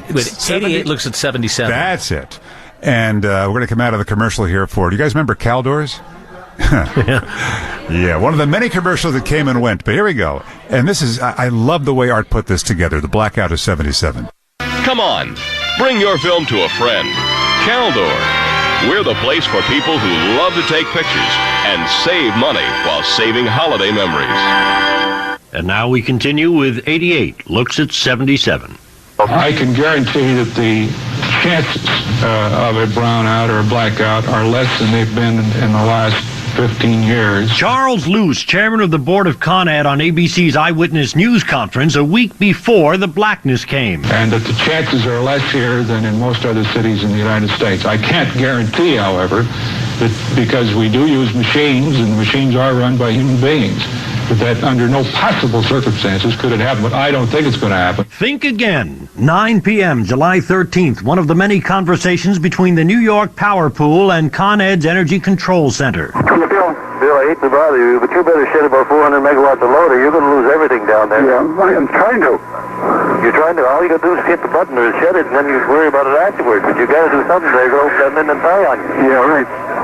That conversation was followed a half hour later by... If anyone can still hear me, we are having electrical difficulties in at least this portion of Manhattan. Anchorman Greg Baker trying to broadcast to News 88 listeners. It was 9:34, and the blackout that couldn't happen was happening. Reporter Irene Cornell reported from her Westchester home. All I can tell you is there were severe electrical storms to the north, just prior to the blackout here. It went out, lights totally went out about 15 minutes ago. All off-duty cops were ordered to report. Airports closed, trains limped to a halt in their tunnels, and it was soon obvious that this was a serious situation. A Con Ed spokesperson struggled for an explanation. A series of lightning strikes knocked out the power lines to the Indian Point 3 power station.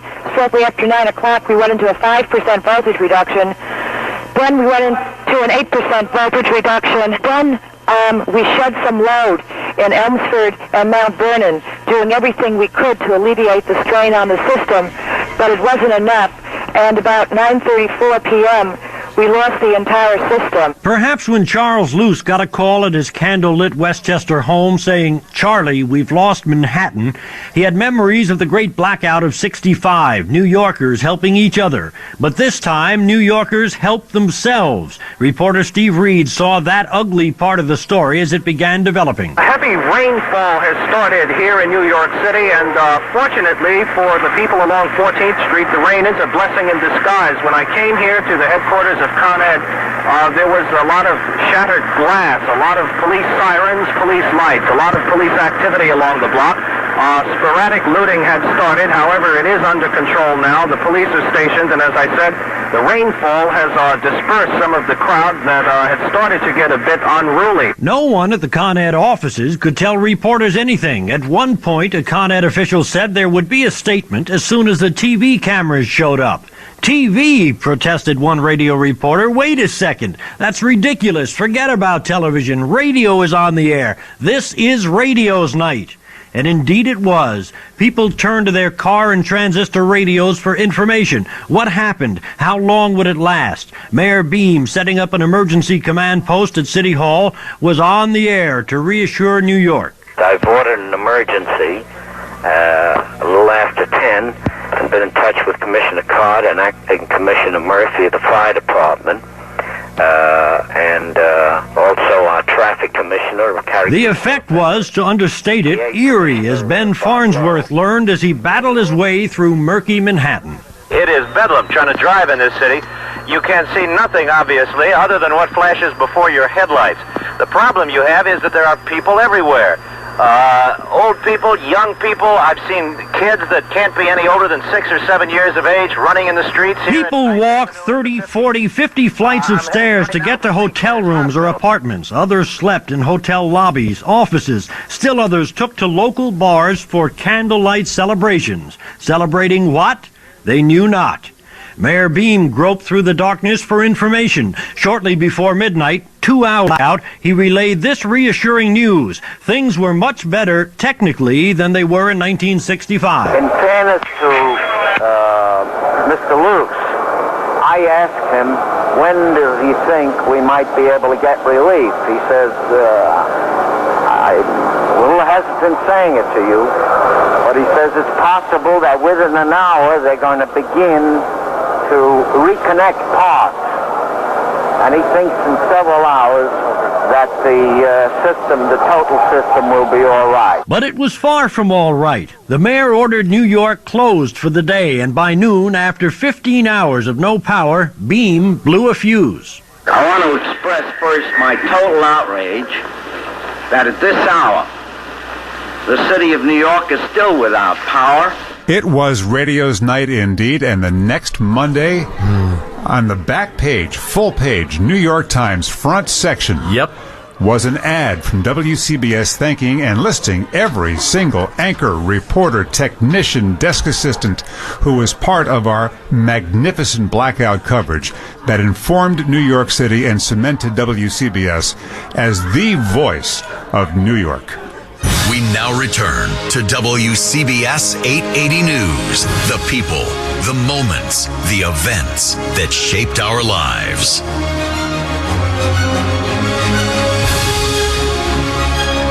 If you hear a lot of music playing or dead air, it's because we're all giving hugs. Here in the newsroom, here in the studio. Yeah.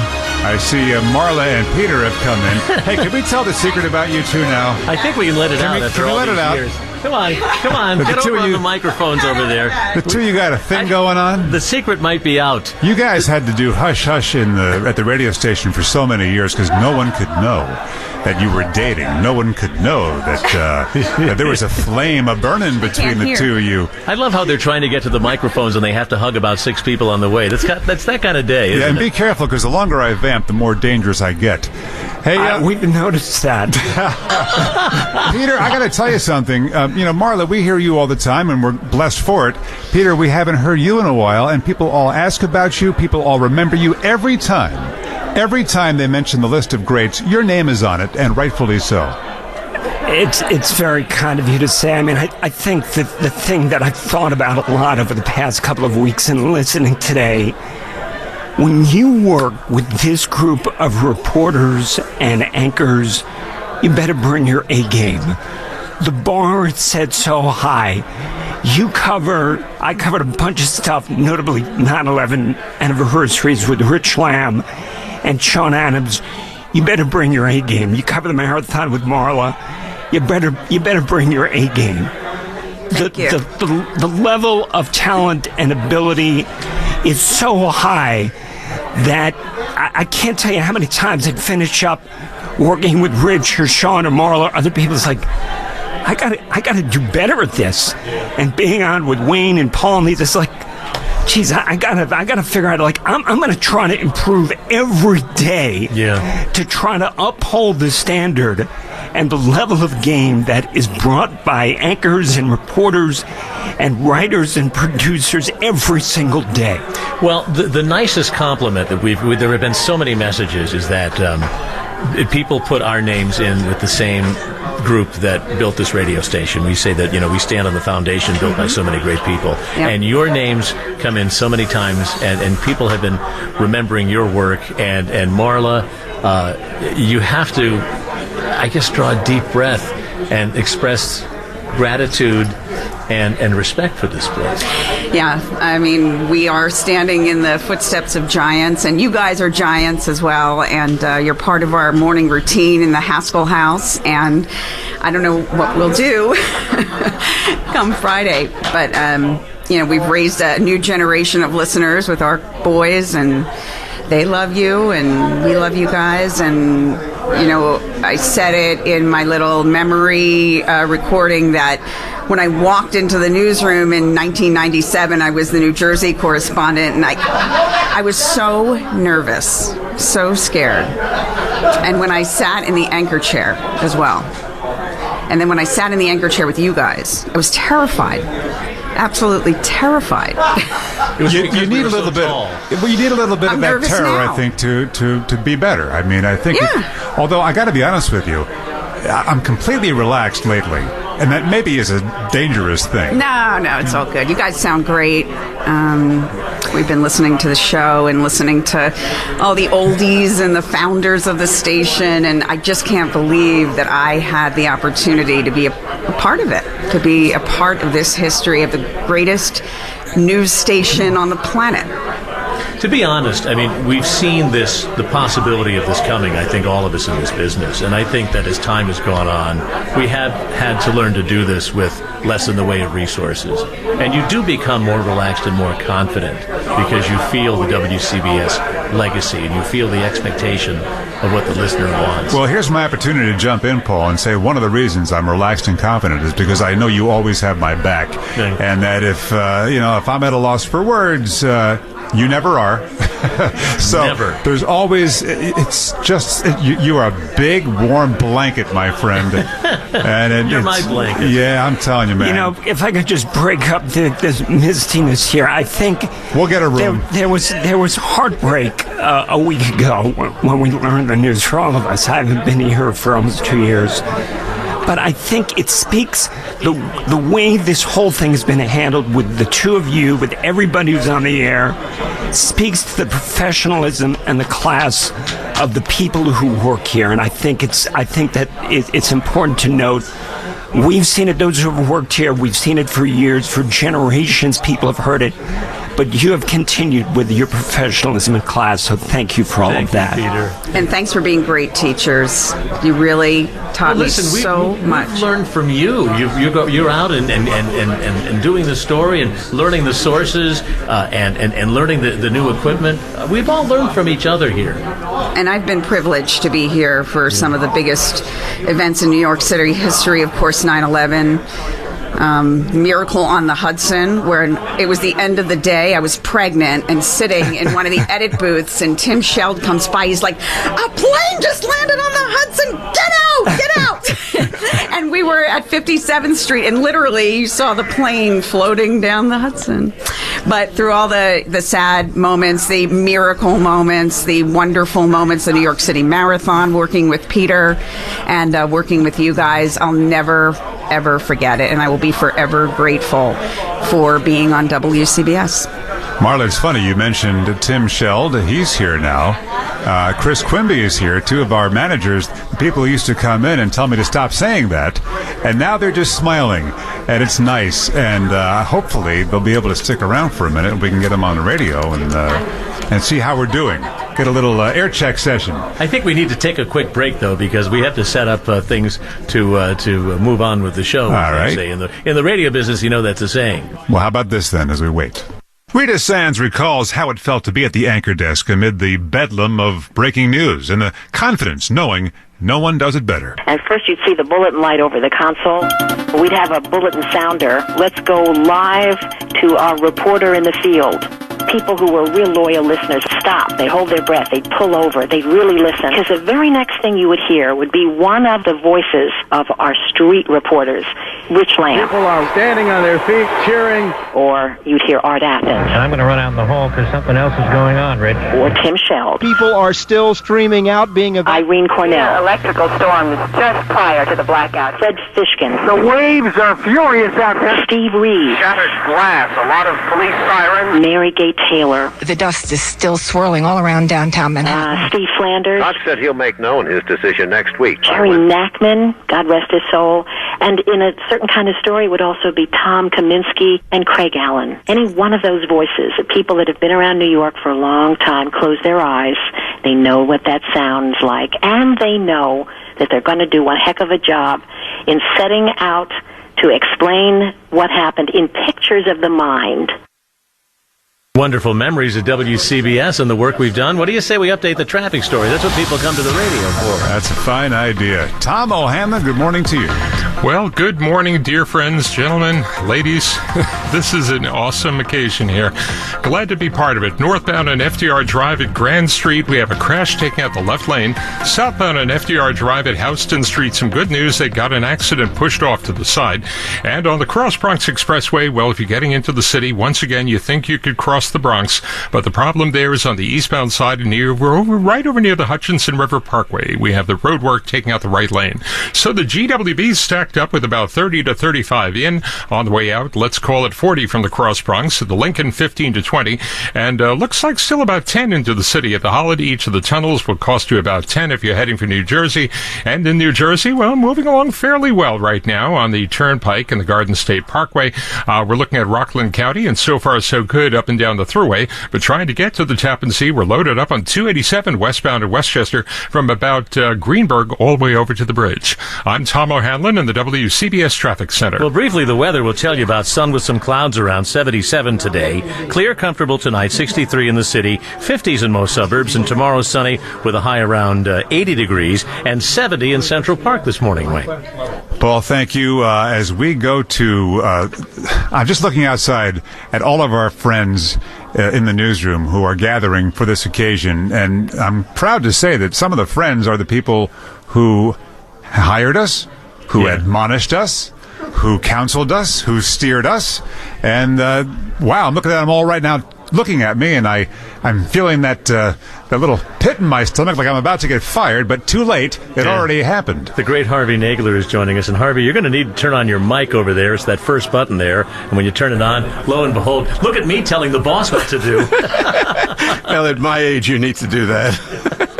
It's so great to see you. Well, it's so great to be here, and obviously with mixed emotions. And as Wayne just said, one of the great things about being here is, and you feel it on the air as you listen to all you guys, is that you're all friends. You know, it's such a remarkable group of individuals who work at the radio station, and you guys who have worked at the radio station literally for decades. You know, all of that comes across to the listeners who really appreciate and who clearly will miss you. It's amazing when you look around the room, Harvey, and you see all the people you hired. I'm not even kidding. I mean, there's Tim Sheld, who later hired a bunch of people. So between the two of you, you've hired pretty much the entire radio station. Yeah, that's true. I'm a... Sean Adams, you want to say something about this, or are you just saying that you were among the hires? No, thank you for hiring me in 1995. It put me on the course to be here today. Thank you. Yeah, well, you know, I was fortunate enough to know you guys and to appreciate you all, and, you know, I'm totally honored, and yes, I think I've hired half of the staff that's still here, and the fact that you guys are still here, you and Tom and Joe Connolly, who was here this morning, and my good friend Rich Landsman, the sales guy, and everybody else here. It's just been an honor for me to know all of you, and that's really the rewarding thing about working at the radio station. We all talked about stepping into some big shoes, and you stepped into fill in for some legendary features, a legendary name when you took over. Do you remember, what year did you come here? And do you remember? It was 88. Do you remember feeling that pressure? You know, it's very interesting because it really was a change in time in the media. You know, you folks were talking about Jim Donnelly and Joe Vaughn and Harvey Houtman and Rita Sands, who were just fabulous, great individuals. But then there was a sort of a time when the station and the mood of the country changed to be more relatable and for broadcasters to talk to people, because as we know, anybody who's listening now, it's a one-on-one communication. You are affecting the people who are listening to you. You affect their daily lives. They wake up to you. They listen to you during the day. And that's what radio is all about. And what happened then is that we brought in Bridget Quinn, you know, who came in the morning, and it was just a completely different sound and a different mood, and the radio station became more relevant to the listeners. What we tried to do in programming is make the news more relevant to what affected the people who were listening to the radio station, and I think that sort of was the key. And also, as an all-news station, when news breaks, you got to be there and you got to be all over the big story. I'll bore you with one little story. When Rich Lamb, who is the unbelievable consummate professional, who is an unbelievable wordsmith, more so than anybody I've ever met in my whole life, Rich walks into my office and says, the Pope is coming to town in a couple of months. What are we going to do? And we talked a little bit, and I said, we need to own the story, because a news station needs to own the news stories.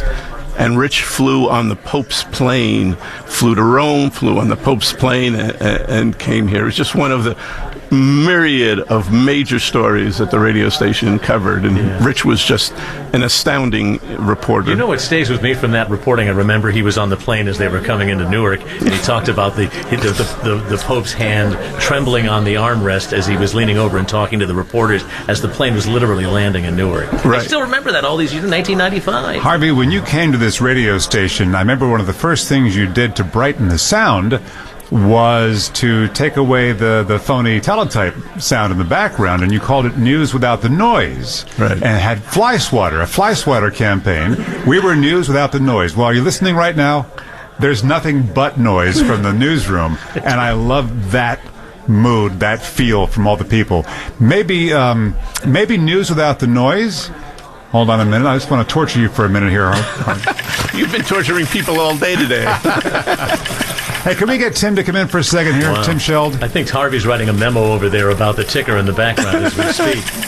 Tim Sheld, not just a... I need a headphone. Not just a member of the management team, but actually started here as a reporter at WCBS. And Tim, do you remember when we were at Woodstock 94 and you said, hey, I'm taking a job over at ABC. You should send a tape and resume to Harvey, which was that's how long it's been since I had to look for a job. You used to send a cassette and a resume. I heard you tell that story this morning, and I was shocked. I didn't realize that you got my job. I didn't get your job. I replaced the reporter. This is a true story. I replaced Did you get my car? Sorry about that. No, I replaced a reporter. Do you have a cooler from the back of that car? A reporter who went out on a story and didn't come back. Oh, yes, okay. So I know who that is. I ended up replacing, you were replaced by a guy, Sean Coulthard. Sean. Who went on big star. Yeah, who went on to fame. Michael Cole. Michael Cole is a big media star in the world of wrestling now, right? Yeah. He's a terrific guy, and he's been terrifically successful, and his lineage comes to WCBS. What a ride it has been, and what a privilege it has been to work with you and with Harvey and Chris Quimby, who I'd like to get on, but I think she's back out there. There are about 800 people to get past on the way in. Oh, Debbie just walked in. I'll get her for you. You want Chris? Sure, but hold on. As long as you're here, I don't want to lose you. Can we get Debbie on the microphone, please? Yeah. Come with me, Debbie. Debbie, come on over here. Come over here with Tim. I can't hear. It's a party. I know. That's all right. Isn't We'll that yell beautiful? the questions. It'll be like the White House here. We'll yell the questions at you. All right, Debbie. Hold on. Before you start, I got a little clip I want to play of the two of us. All news, all day, all night. WCBS News Radio 88. 74 degrees, clear this morning in New York. Already kind of a warm start. 5-day forecast in 3 minutes. Good morning. I'm Wayne Cabot. And I'm Deborah Rodriguez. Stories still to come on WCBS News Radio 88. We'll tell you about a list of some well-known names found on the body. Hey, San Francisco names found on a body. Geez, what the hell kind of news are we doing that day? Way to pick an upbeat story, Wayne. Oh, yeah, I really brought the room down, didn't I? Hey, Debbie, you sound terrific on the CBS Radio Network, and Harvey Nagler, who's here right now, brought you over there. He did. And we still resent him for it. We hated losing you, but we still keep you because you've been on the hour mornings for so many years now, and I swear you get better with every newscast. Oh, my goodness. I hope you didn't hear my 10 a.m. this morning. Actually, no, we were a little preoccupied.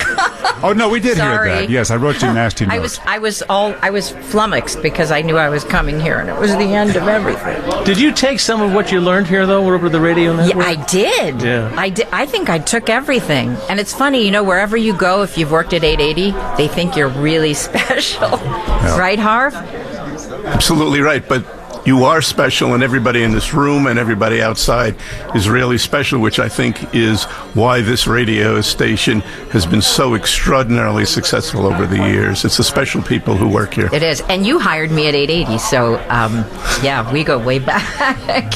I told this story yesterday about when I was training you in the middle of the night, and how Harvey had put a sign up on the wall that said WCBS News Time is, and it had a circle with an X through the is, because we weren't supposed to say is, because didn't you realize, Harvey, that when people say that, it means they're groping for the next thing to do? Yes. And you didn't need it. No, Well, and she that's did why need you it. used to slap my hands on the board every time I said it. He'd go, "Don't do that." I told that story, and I suggested that I think you liked it. I've grown to like the memory of it. Okay, But you know what drove me nuts when you guys got a little looser? People said news time is. Even to this day, some people do it, and I say, that's not right. Don't do that. It drives me crazy. Isn't it fun to rehash management directives from 1994? It's Yes, just a blast, they're isn't still it? directives to me. Hey, Debbie, give us a news time as we go into traffic, and don't say is. Okay. WCBS News Time, a little past 11:48. Well done. Traffic and weather together, it's fine on the 9. And here's Tom O'Hanlon. What's a few minutes between friends, right? Well, over we go to Long Island, eastbound on the Southern State Parkway, the Meadowbrook Parkway. We do have a crash now blocking the right lane, and westbound on the Southern State Parkway between exit 39S, Sylvan Road, and Straight Path. There's roving repairs. You know how that works. They're in the left lane, so if you're driving and they're roving, well, that's where it's going to be slow. Westbound on the Northern State Parkway between the westbound LIE and the area right around North Hempstead, Lakeville Road, you're going to see some left lane work. And it's busy in Queens, westbound of the LIE at the Cross Island Parkway, road work in the right lane. Southbound of the Clearview, no fun either, with some work blocking the left lane. And it's pretty heavy if you're heading for the Whitestone, if you're going up the Whitestone Expressway. The Clearview and the Cross Island are busy too up to the Whitestone with the lane of construction in each direction. And into the city about a half hour at the George Washington Bridge in either level. 40 on the outbound side from the Cross Bronx to Lincoln on the Holland, each about, let's call it 5 to 10 on the way in, maybe 10 now, and about 10 if you're heading back to New Jersey. But the Turnpike of the Garden State Parkway looking pretty good. Just busy on 440 as you're getting up into the area right around Victory Boulevard. I'm Tom O'Hanlon in the WCBS Traffic Center. Well, here's the weather forecast from the WCBS party. At 70 in Manhattan, we're heading for a high of 77. It's clear tonight with a low of 63 in the city, 50s in most of the burbs. And tomorrow, the high temperature around near 80 degrees. We're saying goodbye to WCBS News Radio 880, a radio station that traces its roots to 100 years ago, 1924. Okay, here Can we you go, believe it? It's remarkable. And what is remarkable is our history as a news radio station. I want to talk to Tim Sheld, who was a reporter here and then moved into the management team. He was always a comforting presence to know that a guy who had been on the street as a reporter also was in the management office. And I'm wondering if your experience as a reporter, as an employee of WCBS, shaped what you did in that office. You knew what it was like to do the job. Totally. Because this is a very, very hard job to do. Being on the air, giving up your family, being, called and having to come in at the worst moments of your life and talk to a whole community to help them through floods, fires, pandemics, that kind of thing. So you needed to lead with a little humanity because you needed to bring people in from their families. I mean, think of Sandy. Many of us who were in this room slept in the floor. In the middle of the night when the storm was raging, Michael Wallace was at the microphone, Alex Silverman was at the battery, and I was in this room with, we were the ones that were up all night long during the storm. And so my work as a reporter made me think that I better treat the people who worked in the newsroom with as much humanity as I could because, they really are, the heart and soul of an operation. And Harvey's over there. You don't have to bring him on, but he's responsible for me being both a reporter because he brought me over with Bernie. I was at WOR Radio and Harvey was running CBS. And I came over and was a reporter in the late 80s, early 90s. And then Harvey was the one who whispered in my ear and said, WCBS is looking for a news director. Would you be interested? When I was a network correspondent at ABC News. And so Harvey is responsible for me arriving as a reporter and me arriving as a manager to this place. And you're also responsible for me coming into this room as an anchor. I can tell the story on the air of how I came into your office and you literally were pinching the bridge of your nose and you had your eyes closed. And the first word you said was listen. And I said, well, Tim, that's the beginning of every great radio conversation. Well, What is the line that you used to use, the WCBS face? Remember that? What is it? CBS face. It's kind of a scrunched up face. You squint your eyes. That's why we have the crow's feet on either side of our eyes. Yeah, that Tim had issue face. You knew there was an issue when you saw that look on his face. Hey, do you have Alex ready to go over there? I know. Yeah, he's good to go. He's on, let's see, QGO 81. Oh, hey, Alex, remember QGO 81? I sure do. Hey, guys. Alex Silverman, I love this story. It has to do with weed. Oh, we want to tell this? Oh, of course we're going to tell this story. Go ahead. You tell the story. Alex still works for the company, just so you know. That's all right. That's okay. This is a fine story, and it's legal in most states. At Syracuse University, and I had done a story for a radio class there about weed, about smoking weed, and that's actually how I got my first job. A program director in Syracuse heard that story and decided they wanted to put me on the air, but. Around that time, I was listening, and this was back in the aughts when you could first start streaming stations from around the country. And I was listening to WCBS at the gym at college. And I heard, it was 4:20 that day, I think at 4:20 p.m., and you, Wayne, said on the air, made some reference to smoking weed on 4:20. And I tweeted, and again, this is the very beginning of Twitter. We didn't really understand the implications as a college kid. I can't believe Wayne Cabot on WCBS just made a 4:20 reference. Nothing happened for a week. A week later, Steve Scott, who I think had just come back from a conference where he learned how to search Twitter, replied to my tweet and said, Wayne was so excited that you noticed his 4:20 reference. And I said, oh my God, Wayne Cabot at WCBS, who I grew up listening to, thinks I'm a horrible stoner, flunky kid. So I got to do something about this. So I found Wayne's email address somewhere on the internet. I sent you an email, not thinking anything would happen.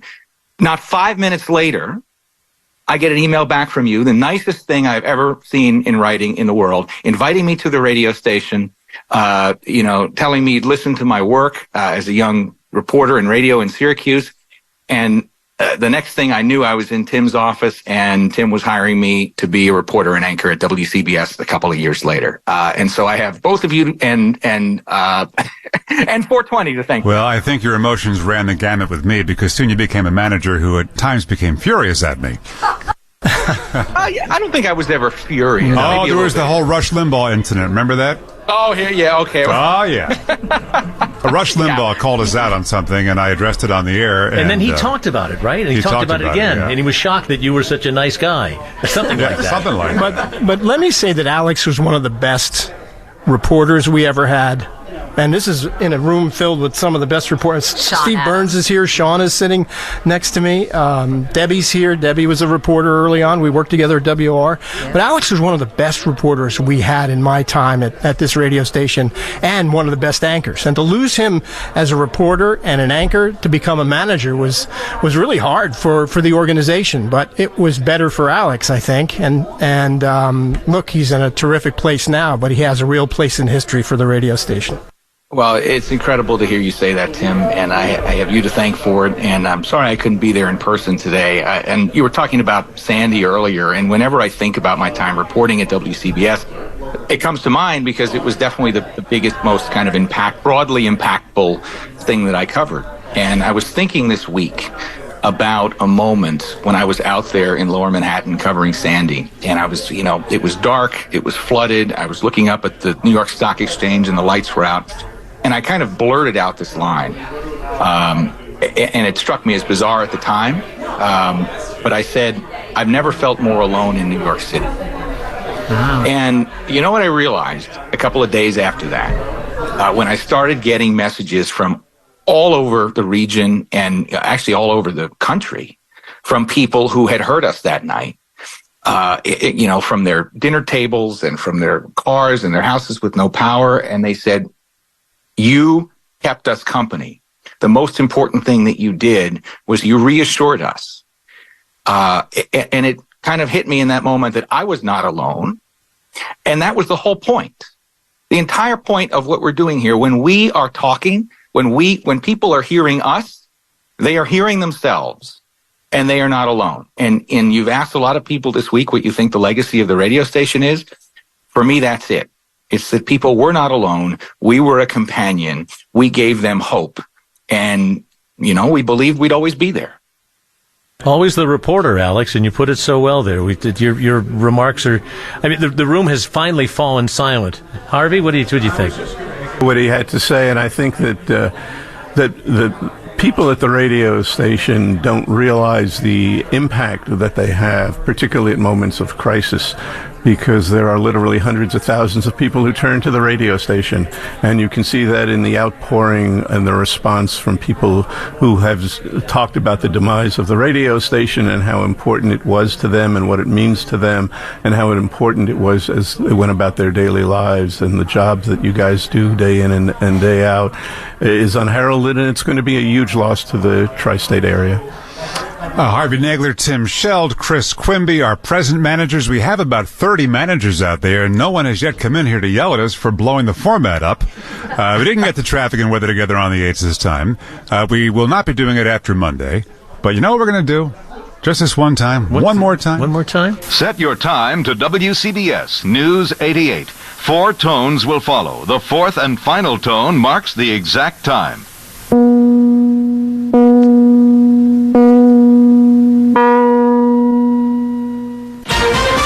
This is CBS News on the Hour, sponsored by Progressive Insurance.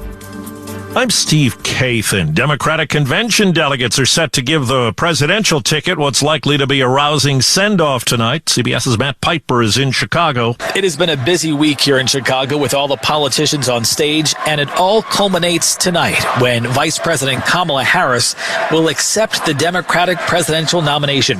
This won't be the first time that she will be on stage. That actually happened the first night here where she spoke for about 2 minutes. But this speech is expected to be a big one, possibly the biggest of her career, especially given that there are 75 days left until Election Day. Republican Vice Presidential nominee J.D. Vance spoke with CBS's Norah O'Donnell about the growing possibility that independent candidate Robert F. Kennedy is set to end his presidential run. I grew up in a family where we were mostly blue dog Democrats. We were Kennedy Democrats. I think, unfortunately, a lot of old school Democrats feel like the party has left them behind. Robert Kennedy saying that Donald Trump actually represents and fights for American workers and the American middle class. The Arkansas Supreme Court has upheld the state's rejection of signature petitions, stopping an effort to get an abortion rights initiative on November's ballot. The new Canadian rail workers strike could have an impact here in the U.S. if it drags on. Labor expert Greg DeYoung says immediate issues could be coal and petroleum exports, but it could go beyond that. Just everyday normal stuff that winds up in our local stores, anywhere from shoes to clothing to electronics that come in through the west coast of Canada and then wind up at U.S. destinations as well. A Guatemalan national has been indicted for his alleged ties to a human smuggling effort that ended with 53 migrants dead in a sweltering tractor trailer in San Antonio 2 years ago. U.S. Attorney Jaime Esparza. Not only do we seek justice for the deceased and those who are injured, but we aim to send a message to others involved in smuggling of humans. Well, forecasters say it's going to be another day of triple-digit heat in much of Texas today. This middle schooler in Houston is uncomfortable. It feels very humid in an enclosed space, so the air, it doesn't even circulate, just hot air. Period. Former Las Vegas politician Robert Tellis, charged with killing a reporter, is testifying at his own murder trial. Legal analyst Jessica Levinson says it's risky. Now, because he's put himself in that chair, it's not anything he said, it's being there, deciding to testify. We can expect a very vigorous cross-examination by the prosecution. Wall Street, the Dow is down 147 points. This is CBS News. Sponsored by Progressive Insurance. We offer auto, home, and commercial auto insurance, plus a variety of business insurance options. Visit Progressive.com today.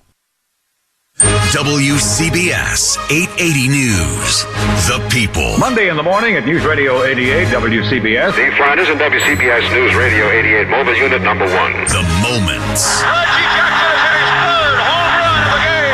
An unidentified man who is apparently sadly walking on a tightrope between the towers of the World Trade Center. The events that shaped our lives. All I can tell you is there were severe electrical storms to the north, just prior to the blackout here. Strike Schmike, enough already. The anxiety is setting in about how I'm going to get home, and I haven't gotten to work yet.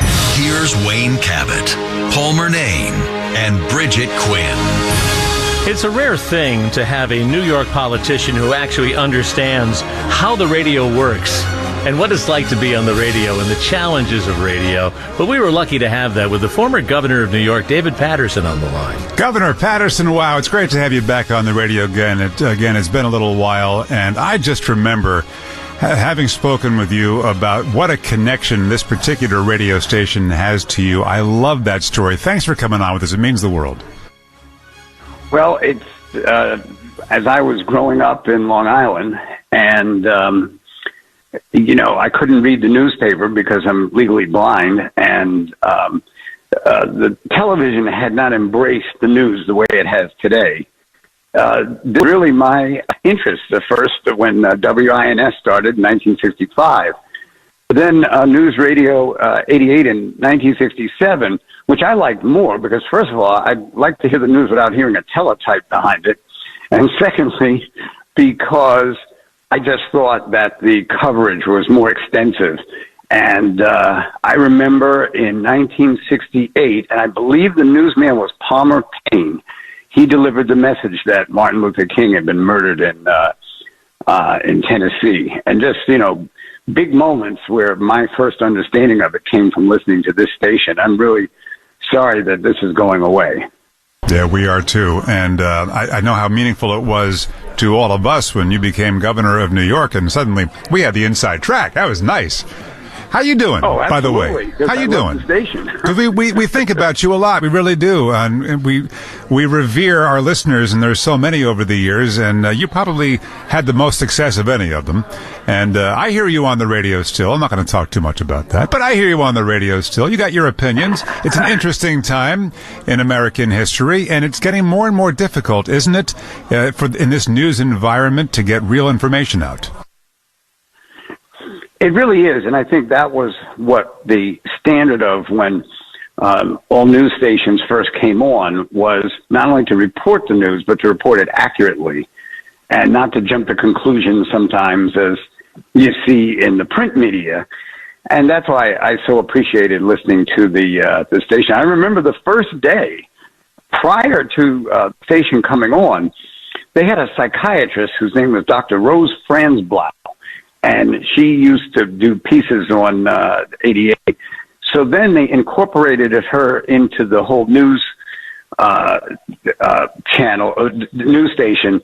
But that didn't last too long. And they had another daily feature called Spectrum.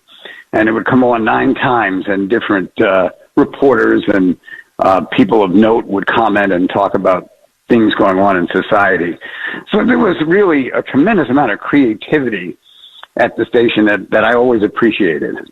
I thought WCBS sounded important, but you raise an important point too, Governor, that it was really a cast of thousands here. You could turn on this radio station, and maybe that's what made it sound important, that there were so many people involved in putting it together.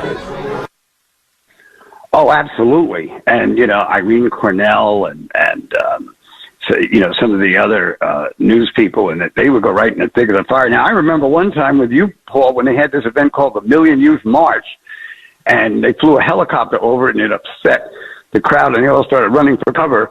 And as I'm running for cover, I saw you, and we did an interview while we were both fleeing the scene.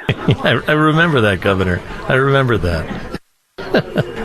Governor David Paterson, you remember the name Bill Fan, don't you?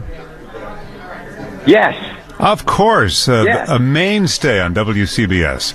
And I'd like to, Governor, thank you for coming on with us, and I'm going to gift you and all of us with that marvelous voice once again. We heard from his daughter, Robin, just yesterday, and she said, I hope I'll be hearing my dad's voice. Well, here's a classic Bill Fan on WCBS, and wait till you hear how quick the helicopter traffic reporter is, Lou Timelot, when Bill makes a rare gaffe. Here we go.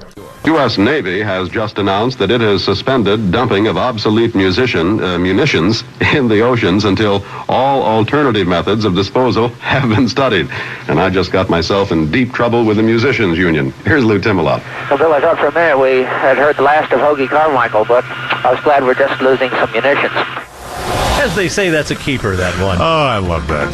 Hoagie Carmichael reference on WCBS at 12:08. Here's Tom O'Hanlon with the traffic story, Tom. You know, that brings back a fun memory. When I was in college, a friend got me a ride in the WCBS traffic helicopter with Lou, and we flew around the Empire State Building antenna. Among other things, we even buzzed Fordham when I was a Fordham student. Well, checking out what's going on in Westchester, we are stacked up on 287 on the westbound side from the Sprain Parkway to the Tappan Zee Bridge. They're cleaning up that earlier car fire on the bridge. Now, it looks pretty good once you're on the span. If you go into Rockland, it is better crossing and getting up into the thruway in Rockland. Then in Westchester on the Cross County Parkway, that is loaded up on the westbound side if you're trying to get over into the Sawmill. Not too bad on 95 in Connecticut. If you're heading up through Greenwich and Stamford, you're hitting the brakes around Stamford, as we often do. Same thing on the southbound side in Norwalk, and the southbound side of the Merritt looks pretty busy into New Canaan. In Long Island, we are looking at the ride on the LIE. We're pretty good. Now, the Northern State and the LIE both stop and go into Queens, where there's plenty of traffic waiting for you on the Cross Island.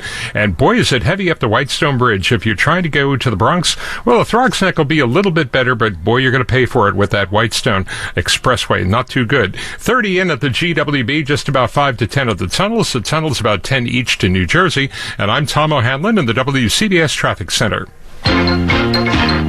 News is at the anchor desk, Jim Donnelly and Robert Vaughn. Weather is what I report on. I'm Craig Allen. And still reporting on it right now in the WCBS Weather Center. Hello, Craig Allen. This is the Weather Center right here, right now. And, wherever you are. Wherever I am. And here's the interesting thing. It's 88 degrees right now, and we are plus or minus 5 degrees of that. So in honor of Harvey Nagler, that is the weather guarantee for today. We're going for a high of 88. That means that if I get that, I mean, really, 5 degrees either side. Thank you so much for that, Harvey. I mean, he's over there in the corner. He's like, yeah, I remember that. It was great. You know what? It worked. We had a bin. You better believe it. Bin of postcards we got. A massive bin of postcards. Right. People were all into that contest. You better believe it. And you know what we spoke about earlier this morning, and I'll do it later. We never had a jingle for weather. Correct? Great. Are you going to sing one? No, absolutely not. But what I'm going to do is I'm going to say that today is going to be sunny. It'll be up there in the 70s, despite the weather guarantee. We don't have $1,000 to give out right now anyway, so it doesn't matter. The entire radio industry doesn't have $1,000. That's right. As for tomorrow, look for another delightful day coming up, and each day is going to get warmer as we get on into the upcoming weekend. Craig Allen, WCBS Weather Center. One of my best friends in the whole world is on with us right now on the telephone, I understand, from, I guess it's Santa Fe, New Mexico. Is that where you are now, Mikey? Rio Rancho, down the road from Santa Fe. This is Michael Kahn, who was not on the air at WCBS, but was probably the heart and soul of this radio station, in my opinion, for a good long time in the 1980s and 1990s, who knows where the bodies are buried, and has seen people come and go, including himself, as a matter of fact. Hey, yes. Michael, I gotta say, you are one of my best friends in the whole world, and I wanted you to come on and tell the story, because we just mentioned Bill Fain a minute ago, who we worked with, and you have a great story about coming in from Rockland County for your early morning writing shift. Well, Bill, of course, had the voice of God, and one morning back, I guess it was in the early 90s, something had happened, and WCBS was airing emergency broadcast system activations. There were always tests, but for some reason we started running activations, which of course nobody who grew up in New York had ever heard this. Anyway, it's about 4:45 one morning. I'm in my apartment in White Plains getting ready to walk to the train station. I put on WCBS on my Walkman, and the first thing I hear out of the headphones is Bill Fain announcing, "This is not a test. I repeat, this is not a test," followed by that tone. And I thought for sure this was the end of the world, or the Russians were marching down the thruway, or whatever it was. And it turned out, of course, it was raining on Long Island or something. But it was classic Bill Fan. In fact, in 2007, the Daily News did the little survey of readers about their all-time favorite DJ lineups.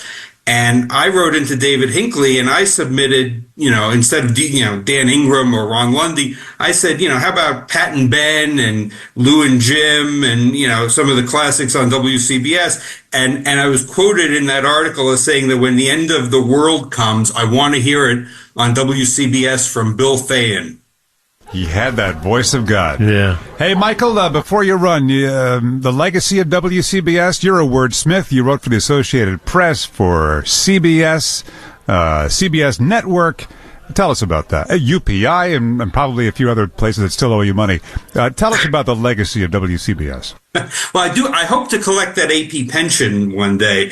The legacy of WCBS...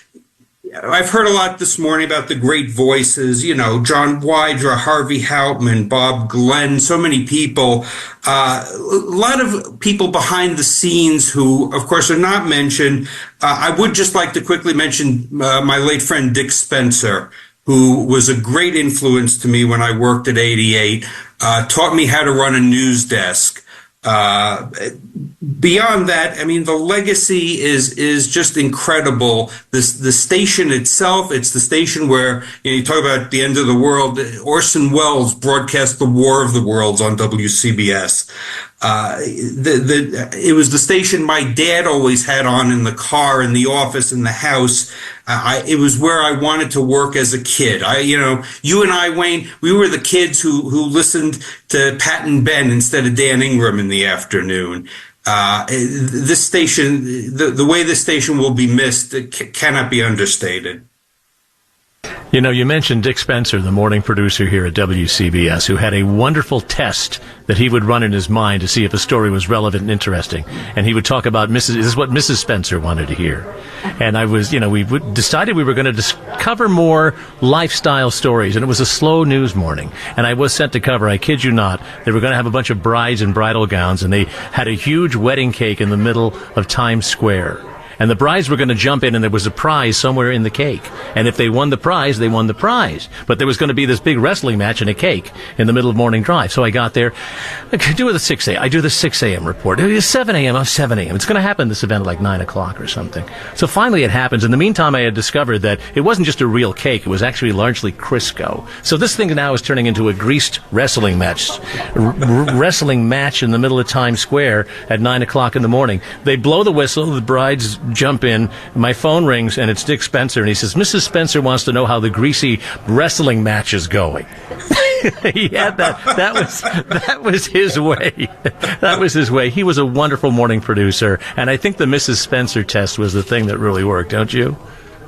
Yes, absolutely. There's no question. Dick understood about talking to the audience, not at the audience. He was really very good at that. Excellent. I'm so glad we mentioned him, because there are so many names that we want to make sure that we mention as WCBS goes away. And Michael, I'm so glad that we mentioned your name, and we want to thank all the writers and the producers and the wonderful, the force of the Writers Guild at WCBS, and thank you all for your work.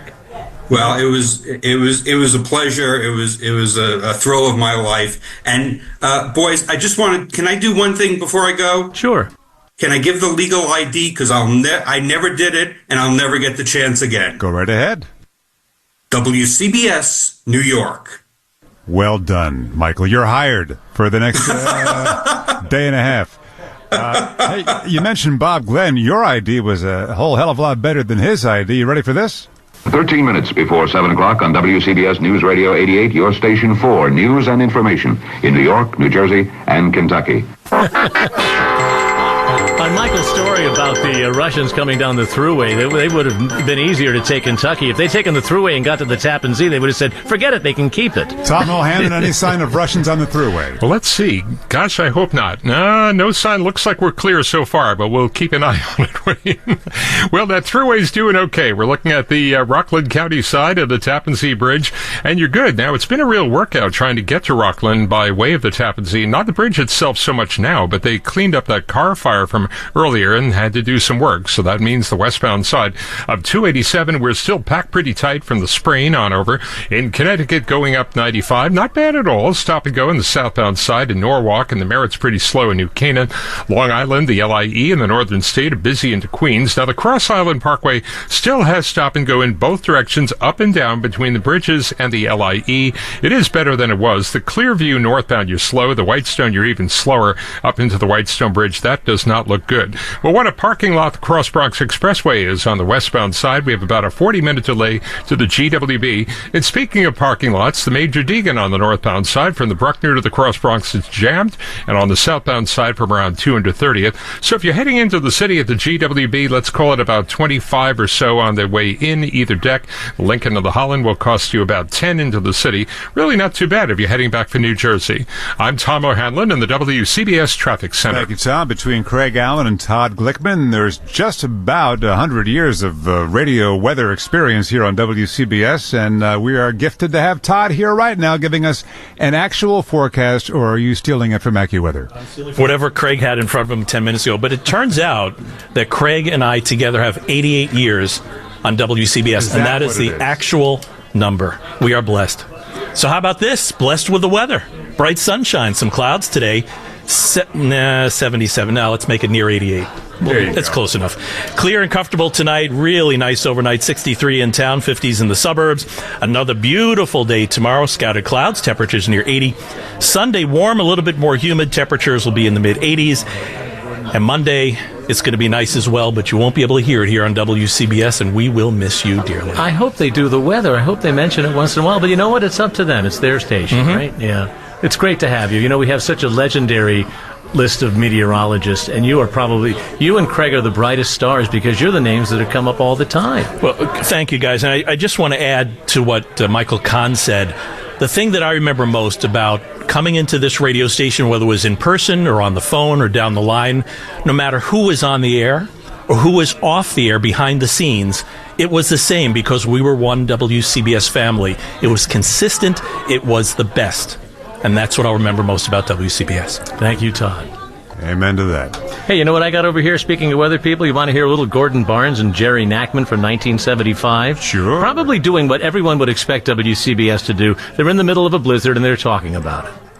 For the rest of today, cloudy skies, gusty winds out of the northeast, and snow, which will be moderate at times, total accumulations of 3 to 5 inches. However, there's a pretty good chance in some areas that those amounts will be higher than the 3 to 5, and temperatures will be holding steady and in the 20s. Currently, the airports are reporting moderate snow, and of course, whether or not that's affecting travel, I'll ask Jerry about that in just a moment. But the center of the storm now seems to be right around Norfolk, Virginia, and it's still trying to get organized. So this moderate to heavy snow that we are currently experiencing can be around for another few hours and then tapering off to a light snow by mid or late afternoon and then tapering off to flurries later on tonight. Jerry Nachman, have you got any reports from the airports? Earlier this morning, Gordon, they were saying that they were below visible minimums, and I expect by this time we're starting to have delays on takeoffs and landings as soon as we know that for certain. Here's something. All Eastern Airlines shuttle flights to and from Washington and Boston have been canceled through 1 o'clock. So if you planned on shuttling via Eastern to Washington and Boston and between now and 1 o'clock, you're not going to be able to do it. Isn't that radio? That's WCBS radio. Something happened instantly and it was on the air that fast. No Eastern Airlines? No Pan Am? Can you imagine? Well, anyway, listen. Jerry Nachman there with Gordon Barnes, WCBS, 1975. While we're on a weather jag here, I want to bring in just plain Bob Harris in the WCBS Weather Center. You recall the controversy, right?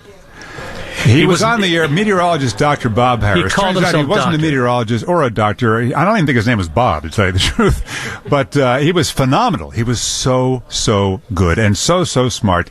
I still recall the Daily News headline when he was outed as not having that degree in geophysics at Columbia University. And the Daily News headline said, "Forecasters' lack of degrees raises temperatures." Anyway, here's Bob Harris on WCBS with Jim Donnelly. It's between 59 and 64, and Friday, hazy sunshine, a bit of Indian summer again.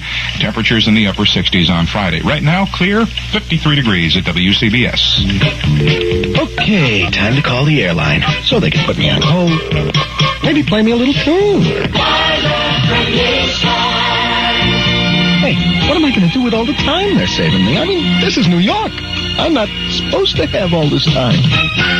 You don't. It's 7:01. Don't it always seem to go, but you don't know what you've got till it's gone.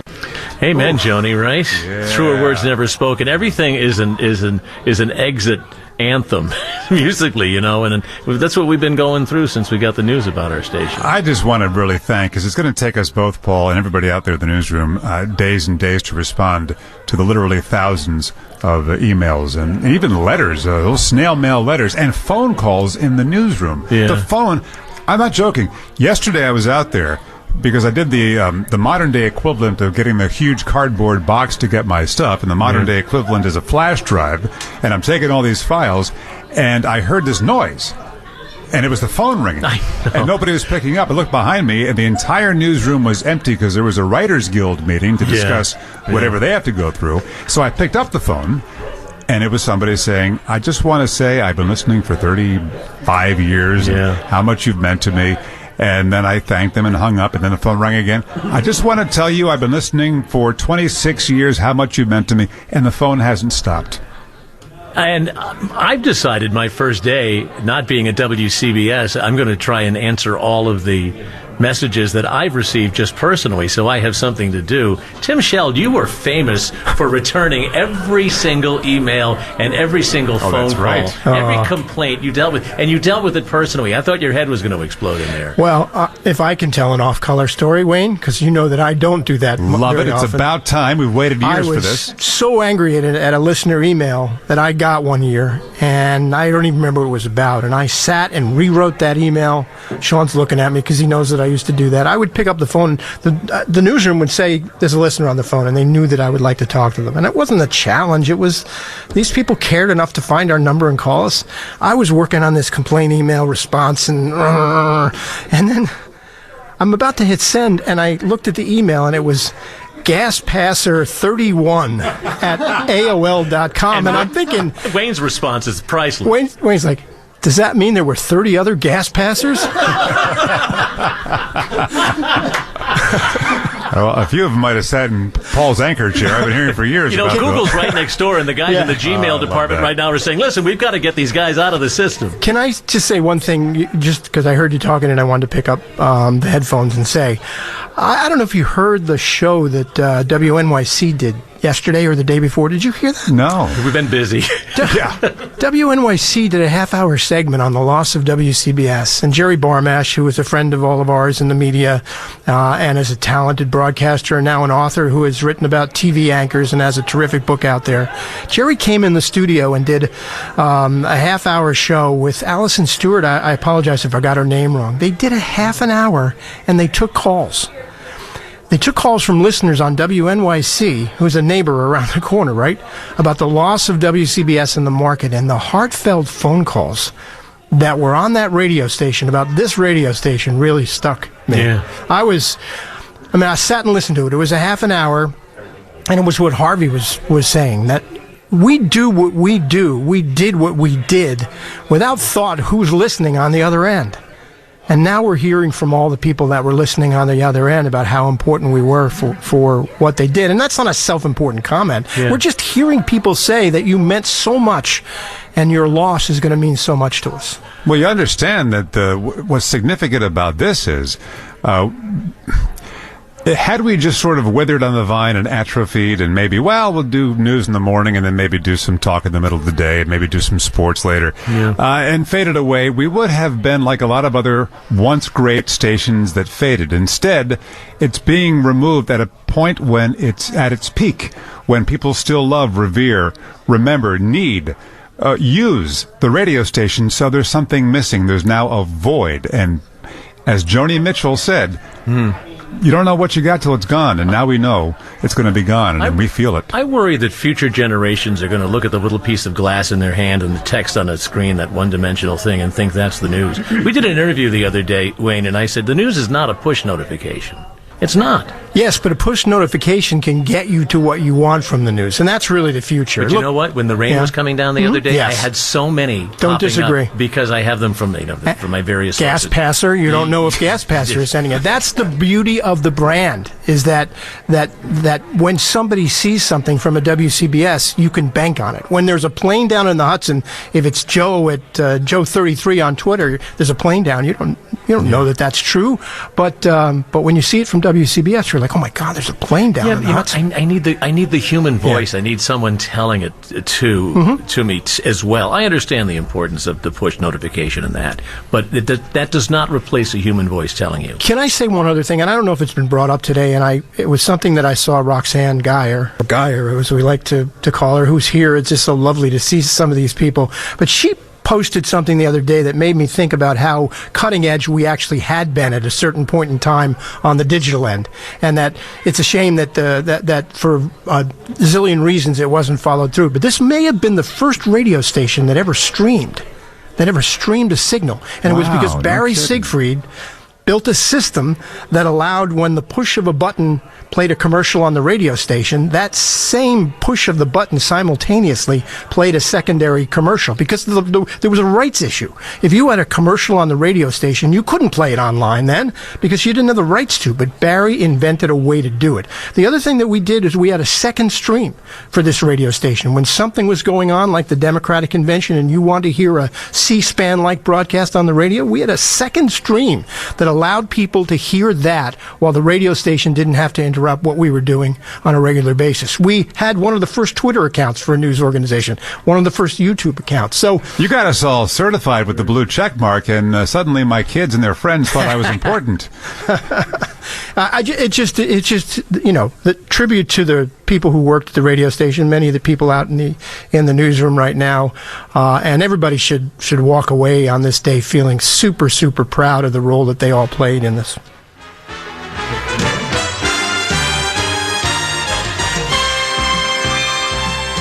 More than just the headlines, WCBS News 88. We now return to WCBS 880 News. The people, the moments, the events that shaped our lives. One of the amazing things about this radio station over the years is that we've had everybody on the air from Malcolm X back in the 1960s to every mayor and governor and senator and really anybody who's been making news. And do we have somebody right now, Paul? I believe we have the mayor of New York City on the line, Mayor Eric Adams. We appreciate your time because, as I've often said, you're busier than we are. And thank you so much. Can you tell us about this radio station and what it means to you and its departure to New York City? When you think about 57 years, and many of those years was part of my life back in the days when I was with 100 Blacks in Law Enforcement Who Care, the Guardian Association, State Senator, President, you were always willing to hear what news really impacted our city. And it is really a great loss to us. And I just really want to thank you to allow me throughout my advocacy to have a way to communicate with your listeners and everyday New Yorkers. 880 is really imprinted in my brain because I used to see those microphones at all of the press conferences throughout the years. And to all of you, I wish you the best of luck. Hey, Mayor Adams, when I started listening to this radio station, Ed Koch was the mayor. Actually, no, I think Abe Beam was the mayor. And then it was Ed Koch, and on and on. And since we're all focused on this radio station and our experiences, I want to turn the tables on to you for a second here. And I want to ask you a very basic question. What's it like to be the mayor of New York City? You have to pinch yourself every day. The weight of the city and your ability to impact the lives of New Yorkers, to make us safer, to bring jobs here, tourism, to make sure our children are prepared for tomorrow. You know, when you think about it, people often ask, hey, isn't this a hard job to do? You're always hearing everyone's concern. And I just think that it's the greatest city on the globe. And if you can help the greatest people on the globe, New Yorkers, you have to just thank God that you're given the opportunity to do so. And I wake up every day with the same level of excitement that I had, believe it or not, when I was sworn in to be a police officer. I love wearing our uniform for 22 years, and I love wearing the role of mayor for the time that I'm the mayor of this great city. You're on social media. The city agencies are on social media. You're on television constantly. But isn't radio an important part of getting out the word when you're the mayor of New York and you're sitting behind that desk? Yes, and think about it. Let's think about the images of yesteryears, how families used to sit around the radio and hear Roosevelt either read the comics or listen to our favorite shows. There was something special about radio. And it's still here today. When you are able to hear as you're driving into work or as you are sitting down at your office, radio plays such an important role that, you know, even to host a radio program that I do once a month, people stop me all the time and say, I hear you on radio. Yes, we have social media. Yes, we have Instagram, Facebook, and all that other stuff. But nothing beats hearing the human voice come across the air. A box that we still don't know how we're able to hear that sound, but we enjoy it so much. And you guys did it for 57 years. Kudos to you. Mayor has a good point. I have no idea how radio works. Never mind television. Wait a minute. We're looking at the air. How are these noises and sounds and images going through the air and not hurting us? I never understood that. Mayor Eric Adams, thank you very much for coming on with us. We really appreciate that. Thank you. Good luck to you, your next step and your next venture. Thank you, Mayor Eric Adams. Don't you wish we had a few more days, because the mayor went to Chicago to the Democratic National Convention, and the reporters at City Hall were told you can't ask questions about a political issue like that, and they, as one would predict, went absolutely nuts. And we wish we had a few more days to cover the mayor swatting away all the reporters trying to ask him about political questions. It's just, I'm going to miss the eruption of the moment from the Blue Room and from what we used to call the Room 9 folks, the reporters that cover City Hall. What was the word on Ed Koch back in the day? They said that he never had a no comment. No, there's a better line than that. Something like that. Yeah, but I have been holding the WCBS microphone and have seen politicians bulldoze their way across a crowded room to get to our microphone. We had Chuck Schumer on the air. I had him on one night. He was then a congressman. Yeah. And he was in D.C. because, as I recall, there was a State of the State, or excuse me, State of the Union speech. Right. And he wanted the congressman to come on and give his thoughts about it. And as Congressman Schumer was on with me at about 11 o'clock or 11:30 at night, he became distracted, and he was uncharacteristically kind of lost. And I said, and I heard some noise in the background, and I said, Congressman, is everything okay? And he said, well, there's actually a television camera that wants to interview me. And I said, okay, you go. That's fine. Normally, we give the hook. You're giving us the hook. I understand. Yeah. And that was the guy's reputation. But to his credit, His staff did call back and apologize. So now, Senator Schumer, we're still waiting for that call back. If you want to come on the air with us. The best part about working for WCBS is the doors that it opened. As a reporter, I would walk in with a WCBS microphone. And during the blizzard of, was it 96, I believe, that blizzard, I took a ride with Rudy Giuliani in the what do they call it, the ice cream truck? Was that what they used to call the four-wheel drive vehicle? And out in the snow, and we went out to like a sanitation garage or something. And he was like, I came back and I filed my reports from City Hall. Peering behind the curtain and being able to see the way New York City works and to meet the people that pull the levers and to talk as we just did there now with the mayor. That's the best part about this job. It's really been wonderful. Ever since you said Rudy Giuliani and ice cream truck, all I can think of is Mr. Softy pulling up, and there's Rudy Giuliani serving you a soft serve cone. And, yep, who knows? Who knows? I mean, we all need a second act. I know I do. Traffic time on WCBS. Tom O'Hanlon. Well, thank you, Wayne. Man, I'm loving that old sounder. God, it's been 24 years for me, and that takes me back. We're looking at a debris spill on 440 on the northbound side, right around Charitz Road in Staten Island. Some of that on the northbound. Now, most of it was on the southbound side, but we're still seeing the delays as such. Now, on 287 in Westchester, watch out there. We have a collision, and that is on the westbound side, right around exit 9 at the Hutchinson River Parkway in White Plains. So it's not too bad now. The traffic is still moving. Just be careful as they clean that up. Now, in Connecticut, if you're heading up 95, we do have some stop and go now from Greenwich up into Coscob, and it's slowing down both ways through Stamford, southbound 95 into Norwalk, right around Route 7 in vicinity. Yeah, you do have that traffic. Now, the Merritt Parkway is looking a lot better than it was. Over to Long Island, we have plenty of traffic coming in on the LIE from Old Westbury in the northern state, busy into Queens. Up and down the Cross Island, we're hitting the brakes here and there. The LIE eastbound slows down from the Clearview over to the Cross Island. And going up the Van Wyck, well, it was pretty good earlier. Now it's not so much. If you're going northbound, it's slow. And the westbound belt, pretty busy going by JFK. Speaking of the belt in Brooklyn, well, if you are heading up to the Verrazano Bridge, you're doing that pretty slowly from Brighton Beach up into the bridge. And speaking of bridges, GWB about 25 into the city, 40 out from the Cross Bronx, 5 to 10 in at the Lincoln.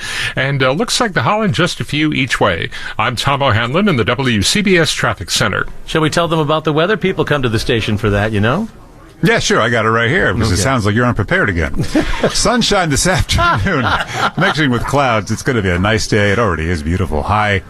Can I say it? Can I sing it? 77. I won't do that. 77 degrees. You know, one thing I learned is to keep the weather right in front of you in case you need to fill, and I have it right here in front of me, so I am prepared. Yeah, then what's your excuse? I was logging out of making sure I didn't save all my passwords because I won't be needing them anymore. Oh, they'll be logging you out very shortly, don't worry. Clear and comfortable, 63 for the city tonight, 50s in the burbs, and tomorrow is described as delightful with sunshine and some clouds in the high around 80. Saturday and Sunday are going to be warm and sunny days. 83 on Saturday, 85 on Sunday, and then Monday, who cares? You know, we want to talk about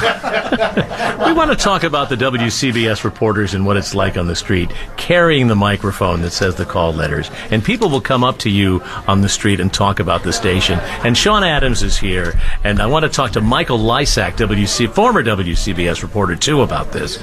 You know what it's like to be out on the street, and we've been talking about this on our phone calls the last couple of days, people coming up and telling you about this radio station. It happens all the time, and I'm sure it happened to you too. They see the mic flag and they love the station so much they can't wait to talk to you, and usually the first question I get, are you Paul Murnane? Really? I'd say you add about 6 inches in height, and yes, but and then they have questions. Tell me about this, tell me about that, and most times the people know more about the radio station than I do. They know the history. They know, names and what people do and where people went.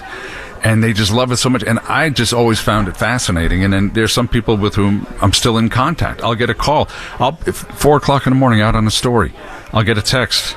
Oh, so you're in the Bronx today, Oh, you're doing this, you're doing that, and they would keep track, and then some of these people become resources because something's going on. Oh, I know that person is in that neck of the woods. Let me reach out to them, and then you get information. You network. Why do you think that is? Is something about the intimacy of radio? People feel like they're in with you in your car and whatever. Because people are hearing you in their ear is it's deeply personal and it's intimate, and they feel like that even if they never met you, they feel like they know you. You know, I mean, you're cracking people up here today, Wayne. People love that, and people think of you in that way. And so there is that. Wait a minute now. Not everybody. Oh no, yeah. Sean, I'm going to pivot. You gave me a perfect opportunity to play this.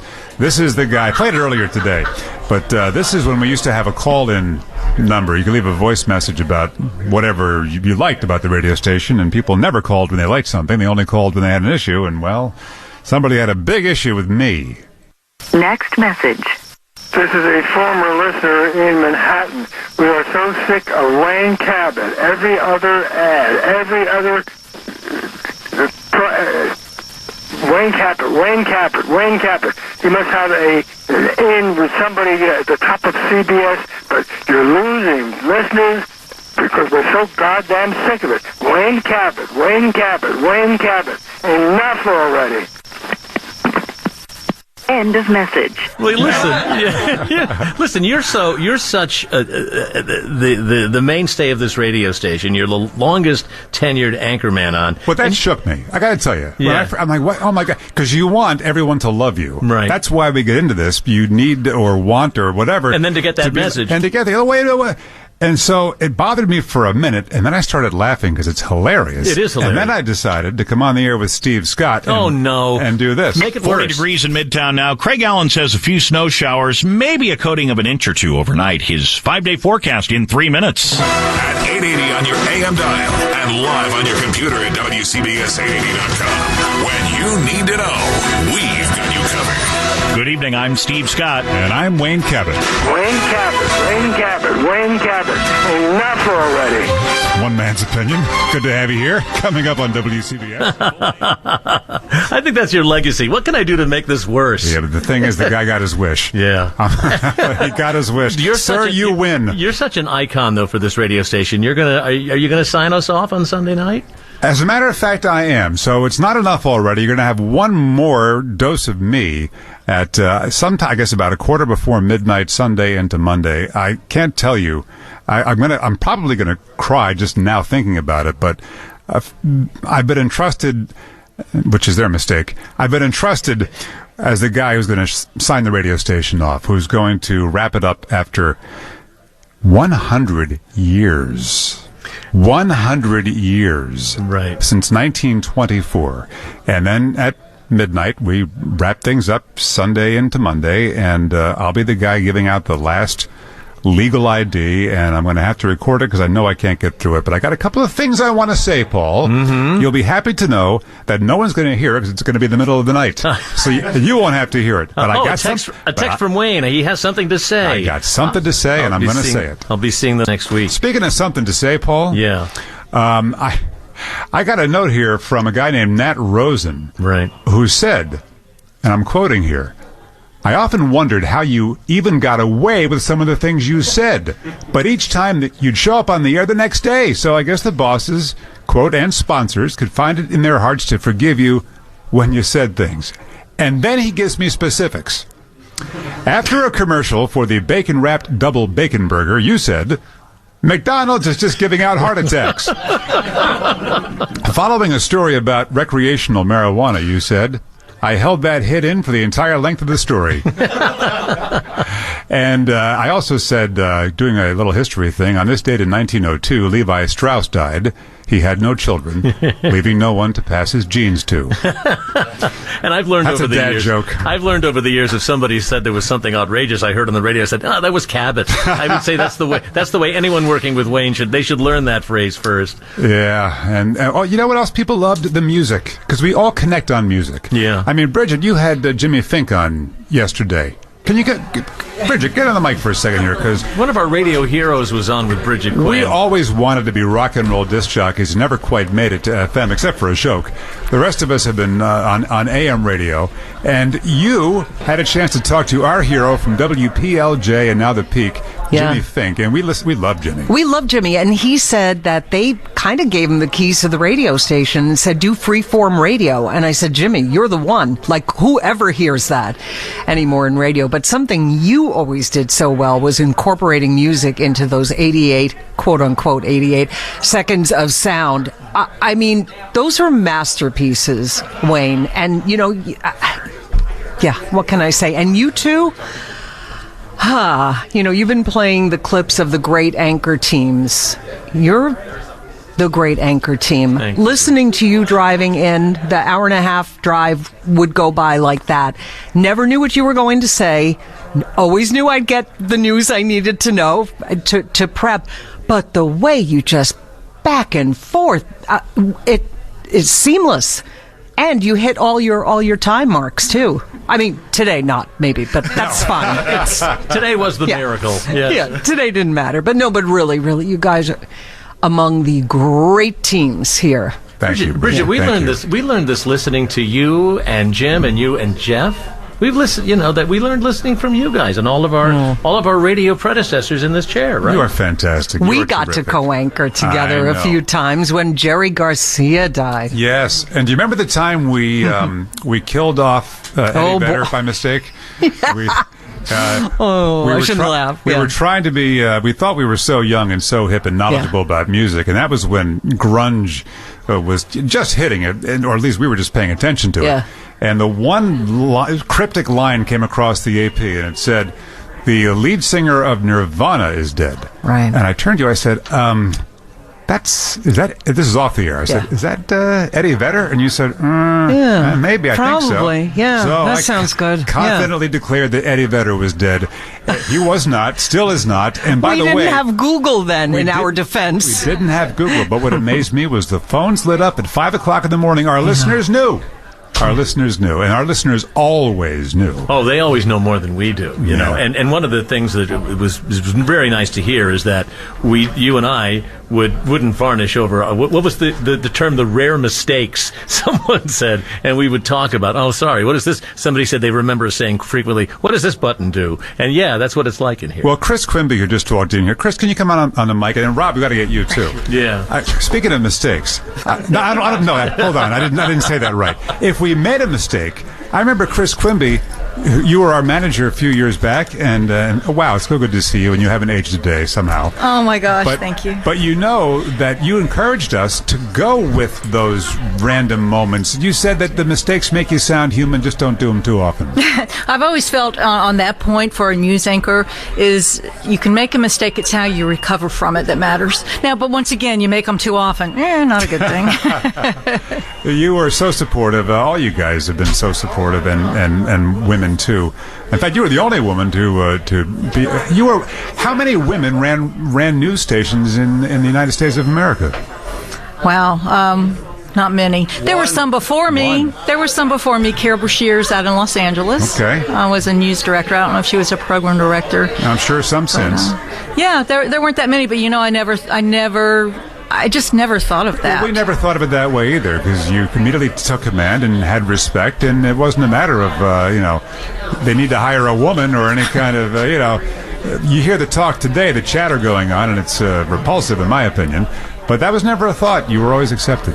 Well, at WCBS 880, I've had a very long career, and I just take this moment to say this was the pinnacle of my career. I was only here for 5 years. The best 5 years of my life, and I love each and every one of you people. Oh, Chris, thank you. Thank you for the opportunity. Thank you for the memories. Then there's Rob Sanchez. Then there's Paul, you used the word earlier, reprobate? Yeah. Well, here's the reprobate Rob Sanchez. Is the profanity delay ramped I got my up? Finger on I got the dump button right over okay, here. Good. Okay. You were so much fun to work with and work for, Rob, because you were real, and I don't think you're from New York, but you might as well be from New York. Yeah, I spent about 15 years here. Yeah, but I mean, you've got New York in your blood because you got that acerbic attitude that a newsroom needs, and we loved it. Well, thank you. I don't know what to say, so I'm going to shut up for once in my life. Wow. We are getting to that time. I mean, this is winding down, and it's we have a lump in our throat. But you know what we feel, and this is true.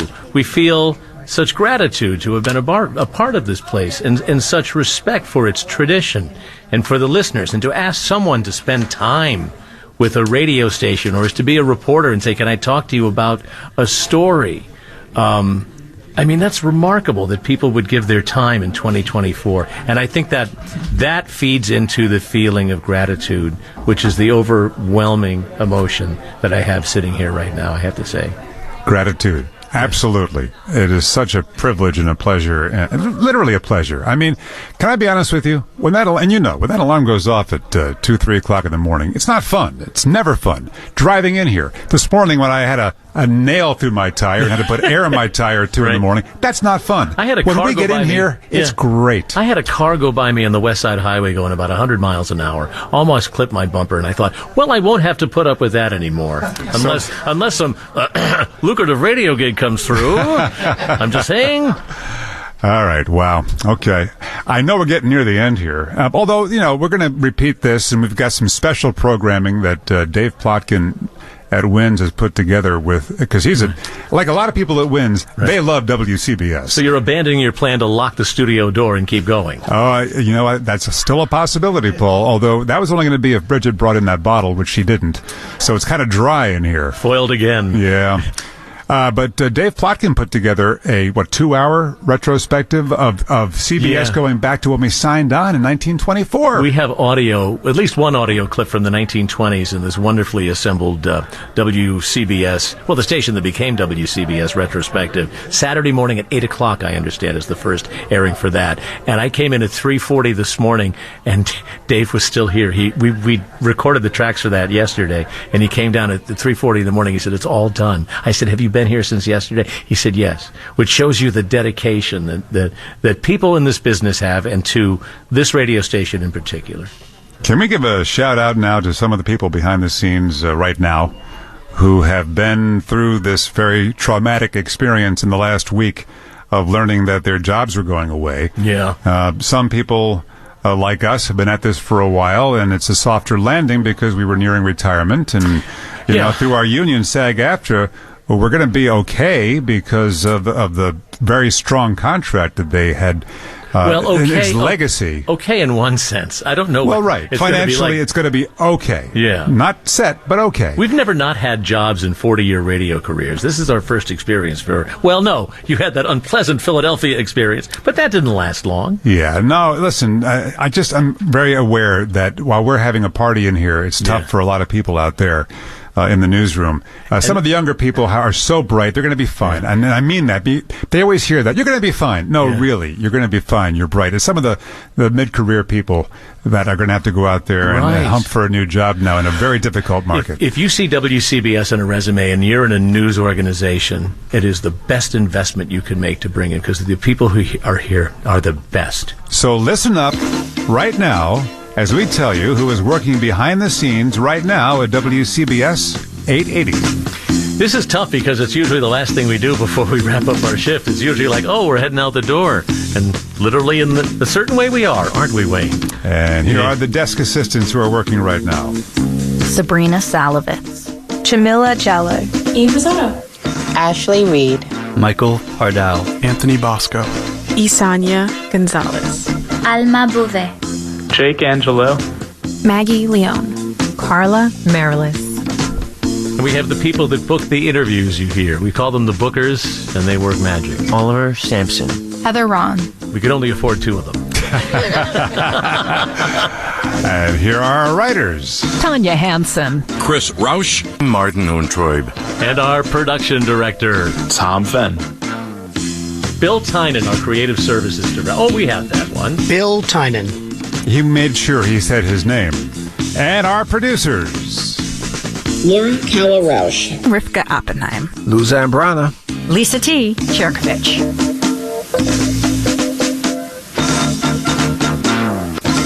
You recognize that theme playing behind us. Yeah, this is one of the favorite things that we do. We play things off air during Morning Drive, and the Steve Carman News Is package is always one of our favorites. Will you call me next week and just play it down the phone line at me for old time's sake? Listen, you can call Steve Carman. He's still a friend of ours. He has been for a while there, he would call us and yell at us for playing this stuff because he wanted his money. But then we won him over, Paul, and he said, you know what, play it. Now, but Steve Carman did all the jingles that were so popular in the 70s, from, well, I Love New York to when you say Budweiser, you said it all. Nationwide is on your side. And this one, too. Wow. Yeah, just so amazing. I think of one sound with this radio station, and this may have been what made it to me sound so important. You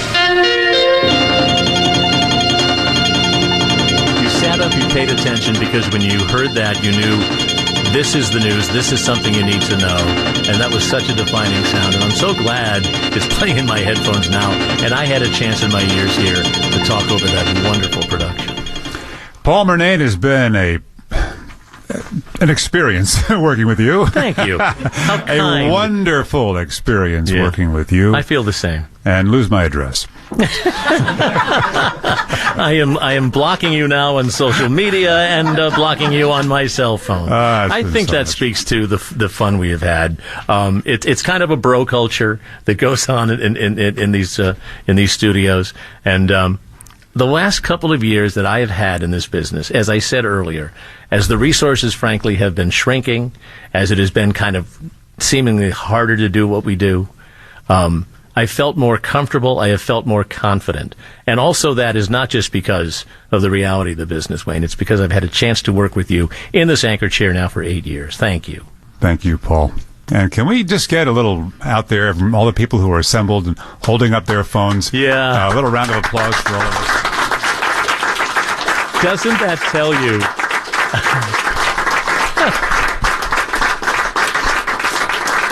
Doesn't that sound tell you about the community of WCBS? These are all current and former employees in the room. It's wonderful. Nat Rosen said, "We'll miss the news and objective insights. We'll miss your dulcet tones and acerbic wit." He's talking to both of us, Paul. Relax. Miss your... I was going to say, where's my credit? Miss your familiar and friendly voice, softening the often harsh news of the day. Most of all, I'll miss my daily dose of Wayne and Murnane in the morning. Hey, why didn't we think of calling ourselves Wayne and Murnane in the morning? I think the marketing people are in for another day or so. We should send a memo. Now, Nat says he will listen to our Audacy cousins at 1010 Wins, but it just won't be the same, he says. Thanks for all that you did. All the best to you, and glad you got a bunch of paid time off before the axe fell. Well, that's true. Yeah. What can we say here at the end, but thank you so much. Thank you, WCBS, current and past employees. Thank you for Audacy for having the trust in us to say goodbye as we have been. And one last time, we're going to let this play in the clear as we say, see you next time. When you need to know why, when it matters most. This is WCBS 880 News.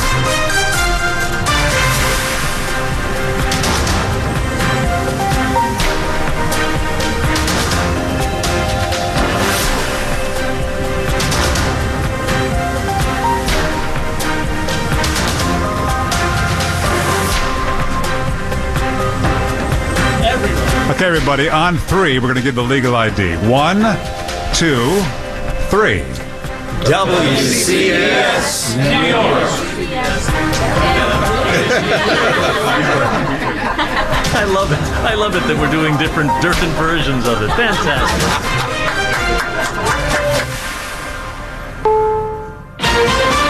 This is CBS News on the Hour, sponsored by O'Reilly Auto Parts. I'm Steve Kathan. Political history will unfold tonight when Vice President Kamala Harris accepts the Democratic presidential nomination. This is CBS News.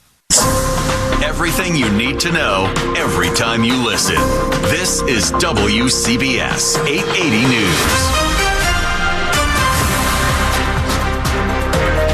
It's 103 on WCBS, and with all the celebrating and people just moving out of the studio right now, I can't tell you what the temperature is, but I'm thrilled to be here. I'm Ray Hoffman, and we will figure out the temperature as I get things up on the screen. It's a beautiful... Ray, for God's sake, can you do your job?